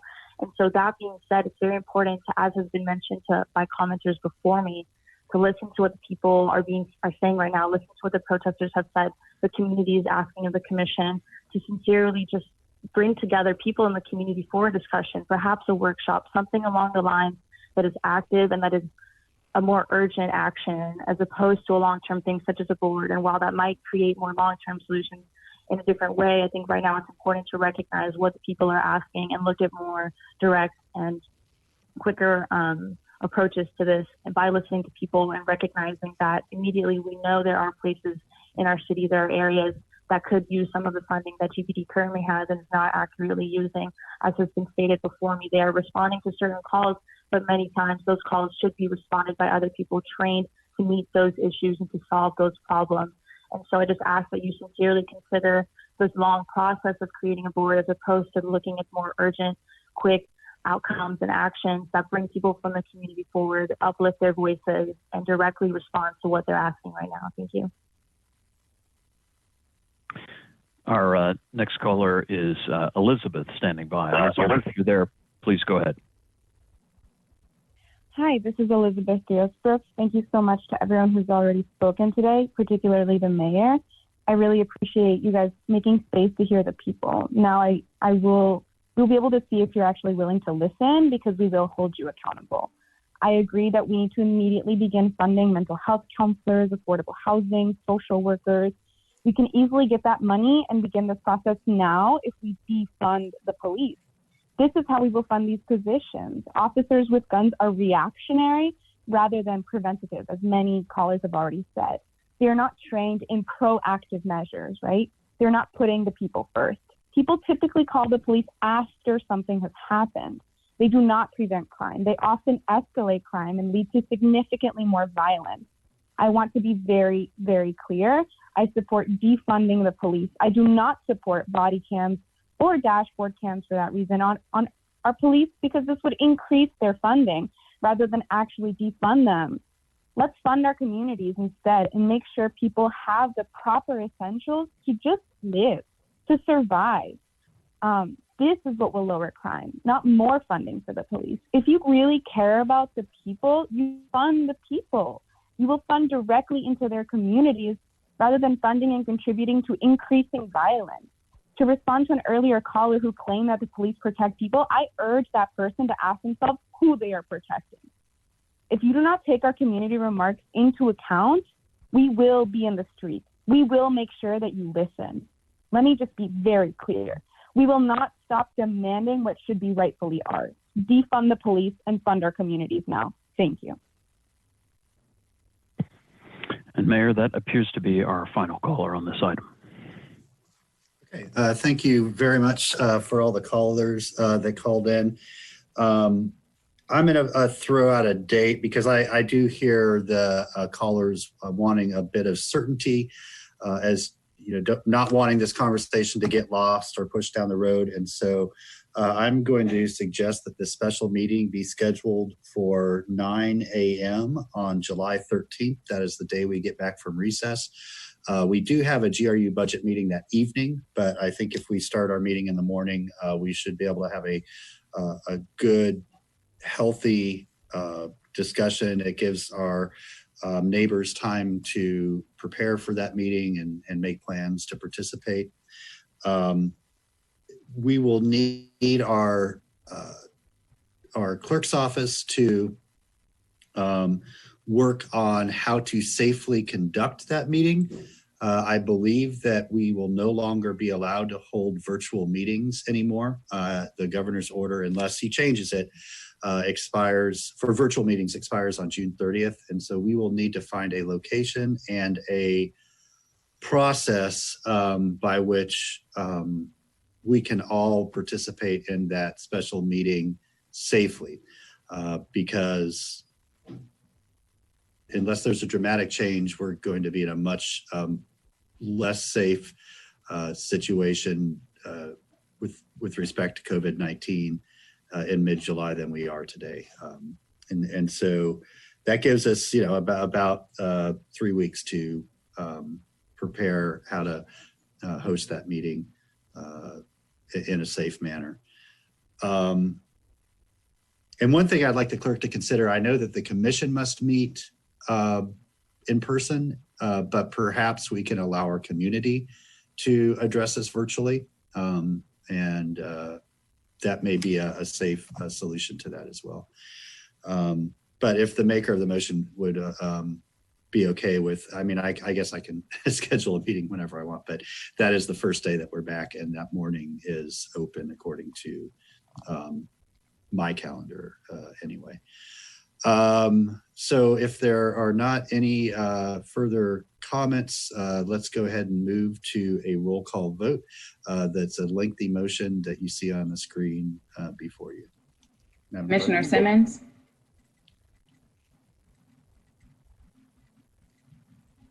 Commissioner Simmons? Aye. Commissioner Ward? Aye. Commissioner Sacco? Commissioner Ariola? Aye. Commissioner Johnson? Aye. Commissioner Hayes Santos? Aye. Mayor Poe? All right, that motion passes unanimously. Okay, thank you all for that thoughtful discussion. We're going to move to our last item on the agenda now, which is, and if we could take down the share screen, that would be awesome. We're going to move to item on the commission policy process.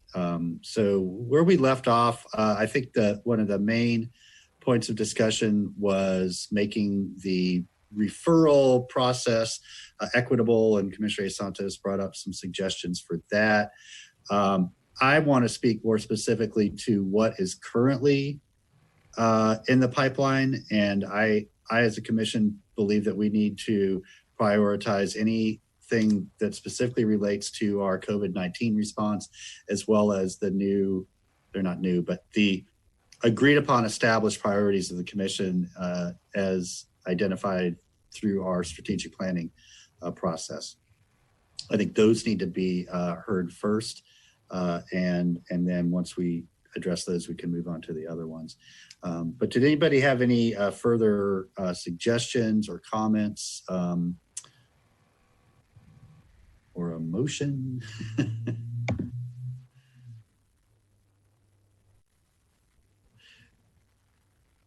It's hard to have the emotional fortitude after all the discussions we have already today. Commissioner Hayes Santos.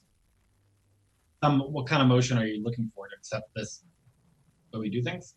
I would move that we accept how the prioritization is laid out. Okay, and what about the equity process as far as? Yeah, that's part of the prioritization. Okay, okay. Is there a second? Commissioner Johnson seconds. Okay, thank you, Commissioner. Commissioner Johnson. Thanks. I am going to manage to work what I what I mentioned in before to this, because part of this, part of what I had on the list to be researched is a moratorium on development. And, you know, there are many policy requests that are before that, but I do believe that this is part of one, equitable development, which we've been talking about in the Race and Equity Committee. Two, it has risen to the top as a priority in the city, not that specific priority, but at least the city racial equity policy and plan has risen to the top. And it is something that is of, I think, urgent importance to this community at the moment, as our historic Black neighborhoods are experiencing gentrification and displacement. And although we have a, we have a mechanism for figuring out how to do that through the comprehensive plan and that process, it's going to be a while before we have any policies in place. And I would like to put as a discussion item, and I'll be prepared to talk about it, but I'd also like to ask that we prioritize the moratorium on development in specific geographic areas as part of as a priority as part of the policy research, so that we can have that discussion when we return from break. Okay. Commissioner Hayes Santos, you made the motion. Are you okay with moving that up on the list? I mean, I personally am not in favor of a moratorium on development. I think it increases the price of rents and decreases our supply of housing. I think there are other things that are more important that we should be moving up quicker, like exclusionary zoning policy and things like that. So I would not support moving that up higher on the list. But. Okay, we can deal with this motion, and then if you want to come back around and make a separate motion, Commissioner, we can handle it that way. Commissioner Arreola. Thank you, Mr. Mayor. Looking at the policy research alignment, well, for one, I want to see the finished product on our strategic framework. 20 hours of Zooming has not been distilled yet into a final product. I understand we have our little vote tallies, but as we know on this commission, that's not always the final product. So I would want to wait for that before we start taking any more concrete steps as to prioritizing different actions. I really liked our process initially and how it was moving forward. It seems, naturally we sort of hit a moment of pause because of the pandemic crisis, and those things should be at the top. But everything we see here in terms of the strategic framework, all of this is it's all encompassing and applicable. So I don't think I necessarily understand what kind of direction we need to give today, besides sort of approving the policy process, which we have already approved. Unless I'm missing something. No, I just, yeah, I think we asked for two things. One is a more equitable process for how things get heard. And the second was whether, because of COVID-19 and some recent other developments, whether the sort of first come, first serve prioritization was still appropriate for how we ask our team to bring those items back to us. That's how I read it. Gotcha. Commissioner Santos? Thank you, Mr. Mayor. To Commissioner Ariola's point, I guess, on how are we, I guess, like, I mean, I should understand more, but are we telling our policy area to do all of the ones in one in that order or in different orders? Or, I mean, I don't know if that's the order they should be done either. I think there's things that should be moved around in there too, but I don't know if that's the discussion we want to have today.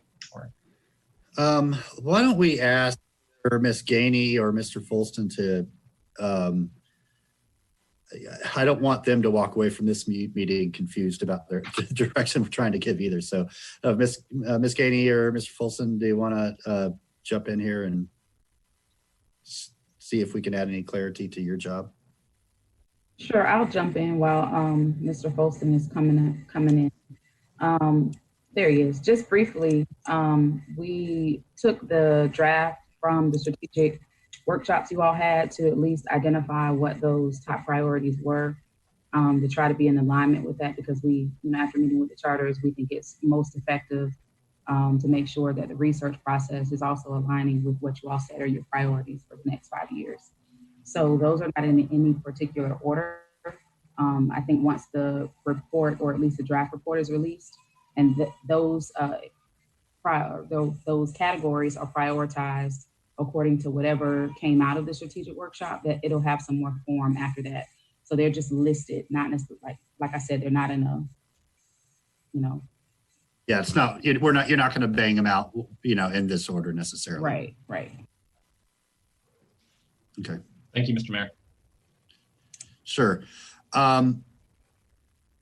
Yeah, so I'm fine moving forward with the motion. And I want to go back to Commissioner Johnson. I'm going to support you adding that or prioritizing that discussion.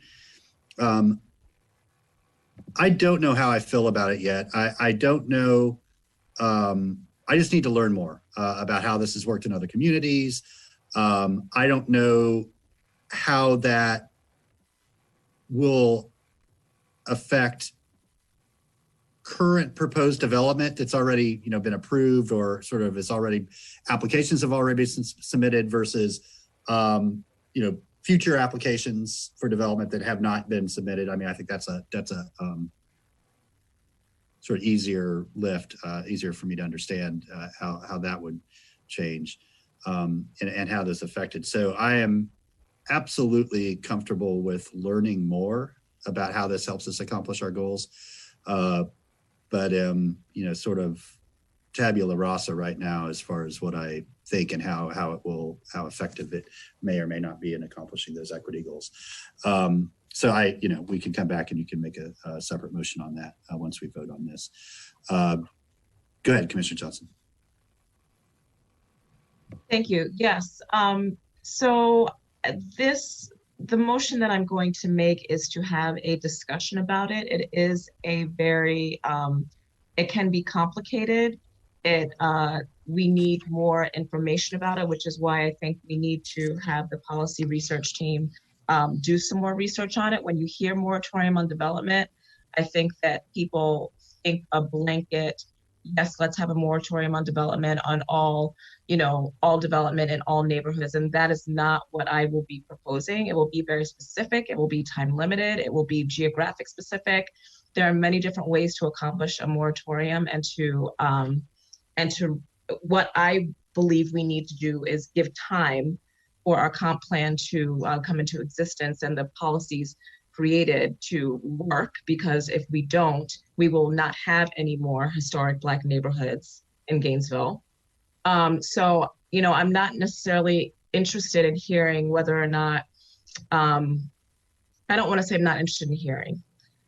It is not my intention to get an understanding of whether or not it could be supported. My intention is to have a full, comprehensive discussion about it where we're educated and then talk it through. So it's a discussion item, nothing to make a decision on today. I'm asking that it be on an agenda to discuss. Okay, very good. Understood. Thank you. Mr. Folston, I saw you joined us. Did you want to add anything or ask anything before we move forward with public comment on this? No, it appears to be clear. One of the things I will add that I like that you guys are doing, you're taking the list and then you're looking at what are those priorities that you guys want to set and seeing there may be things that you want to move up in the process because all of you have different varying things that you want us to be looking at. And sometimes those things may better align with the climate that we're in. So I like where the discussion is headed at for today, as well as future discussions on the topics. Okay, very good. Thank you for sharing that with us, Mr. Folston, and thank you for being with us.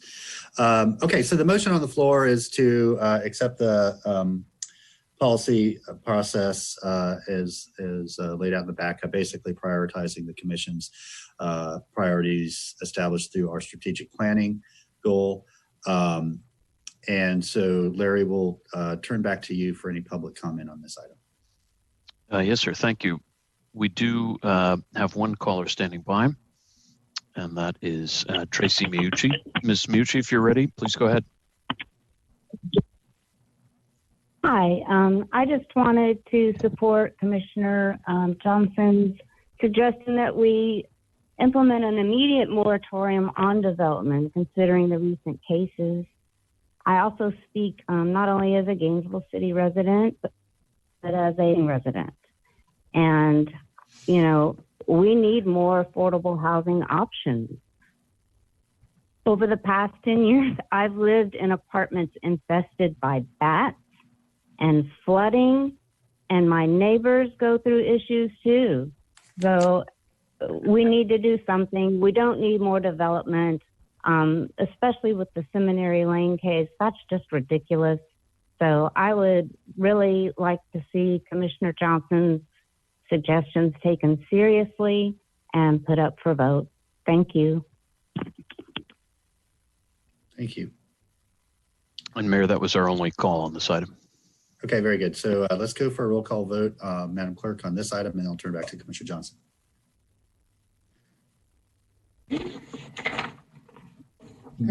Rocco? Aye. Commissioner Ward? Aye. Commissioner Ariola? Mayor, what is the motion on the floor? To approve the policy process as laid out in our backup. Thank you. Vote aye. Commissioner Hayes Santos? Aye. Commissioner Johnson? Aye. Commissioner Simmons? Aye. And Mayor Poe? Aye, that motion passes unanimously. Commissioner Johnson, recognize you for a motion. Thank you. I would like to move that we add as a discussion item to our 7/16 meeting a moratorium on development in specific geographic areas and to prioritize the research related to that so that we are ready for that 7/16 meeting. Okay, is there a second to that motion? Second to the motion. Commissioner Ariola, I'm going to pass the gavel to you so I can second the motion. I believe this deserves a vote. And so I will second the motion, and Commissioner Ariola, the chair is yours. Very well. We have a motion on the floor, motion by Commissioner Johnson, seconded by Mayor Poe. Would members of the commission like to discuss, or we can move into public comment and then proceed to a vote?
This is on Michelle. Hey, so everyone. Yeah, the whole meeting shut down. I just rebooted it and I'm getting everybody back in. Okay. Apologies to everyone. I'm not sure what happened there. We were having some technical difficulties apparently, but I am adding everyone back into the meeting as we speak.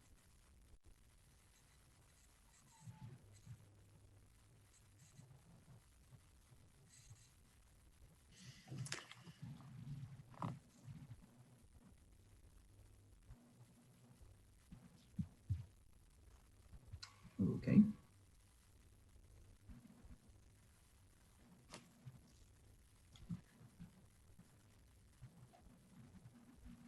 Yeah, Commissioner Ariola, I just gave it a few minutes, especially members of the public that might be. Yeah, I'm gonna wait for the okay that we're broadcasting and then give a couple more minutes for people to call in. Yeah. Okay.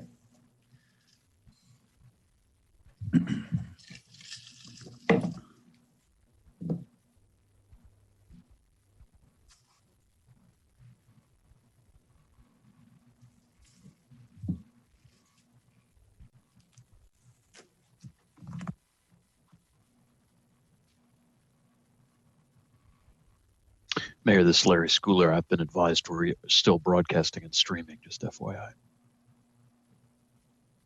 Thanks, Larry. Okay.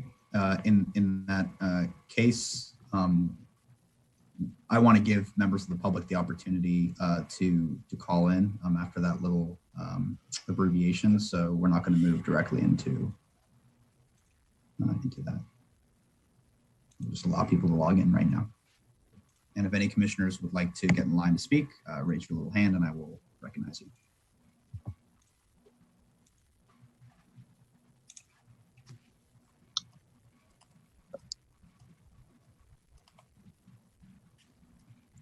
All right, Commissioner Simmons. Mayor Pro Tem, I was having difficulty with my audio and video. I didn't even hear the motion. And I got dropped off the call, so I don't know what's going on. Is that a sign for us to go home or? No, I'll leave my feelings about Zoom as a functioning platform aside because I don't think it is one. Well, I know Commissioner Johnson was speaking, but I couldn't hear Yes. her, or I don't even know what's going on. So the motion was made by Commissioner Johnson to schedule a discussion on a moratorium of development in certain areas of the city and to also prioritize research for that discussion through our policy process. That motion was seconded by Mayor Poe upon his moving of the gavel to me so that he could second that. And so that motion is on the floor right now, and I am acting as chair.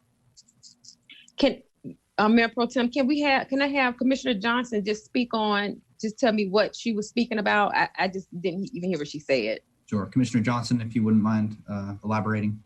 Yeah, sure. So what I was saying is that we all understand the gentrification, the displacement that's happening in our historic Black neighborhoods. And we have a mechanism, I believe, to address that, and that is through our comprehensive plan. Mm-hmm. And the policies associated with the comprehensive plan. But we all know also that that's going to take at least a year to work through that process. Mm-hmm. So if we are looking a year, possibly 18 months down the road, gentrification and displacement is happening rapidly. And once we dig into the research, which I am hoping that we will have the time to do, if we do have a moratorium on development. This is a discussion item. It's not anything that I expect people to make any kinds of decisions on, but I do believe that if we do not at least have this discussion, then our historic Black neighborhoods will be gone in the city. And that is the premise of this discussion, because I feel like it's timely and I feel like it is important to have it sooner rather than later. Okay, and so that was your motion? That was the motion? So the motion is to have the discussion. To have the discussion and to have the research associated with that discussion ready so that we can have an informed discussion about it. Okay, and the mayor seconded. Yeah. Okay. Can we add one thing to the motion? and this is something I've been passionate about, is the Porter's narrative. That's the award-winning narrative. Is something would be a great guide as it relates to our historic neighborhoods and what our community did to put that together and as a living, breathing document. And it touches on land development code, it touches on zoning, and it touches on how the community created its own narrative and what they would like to see come out of as it relates to development, what the community needs are and what they're wanting to see versus someone dictating what it should be.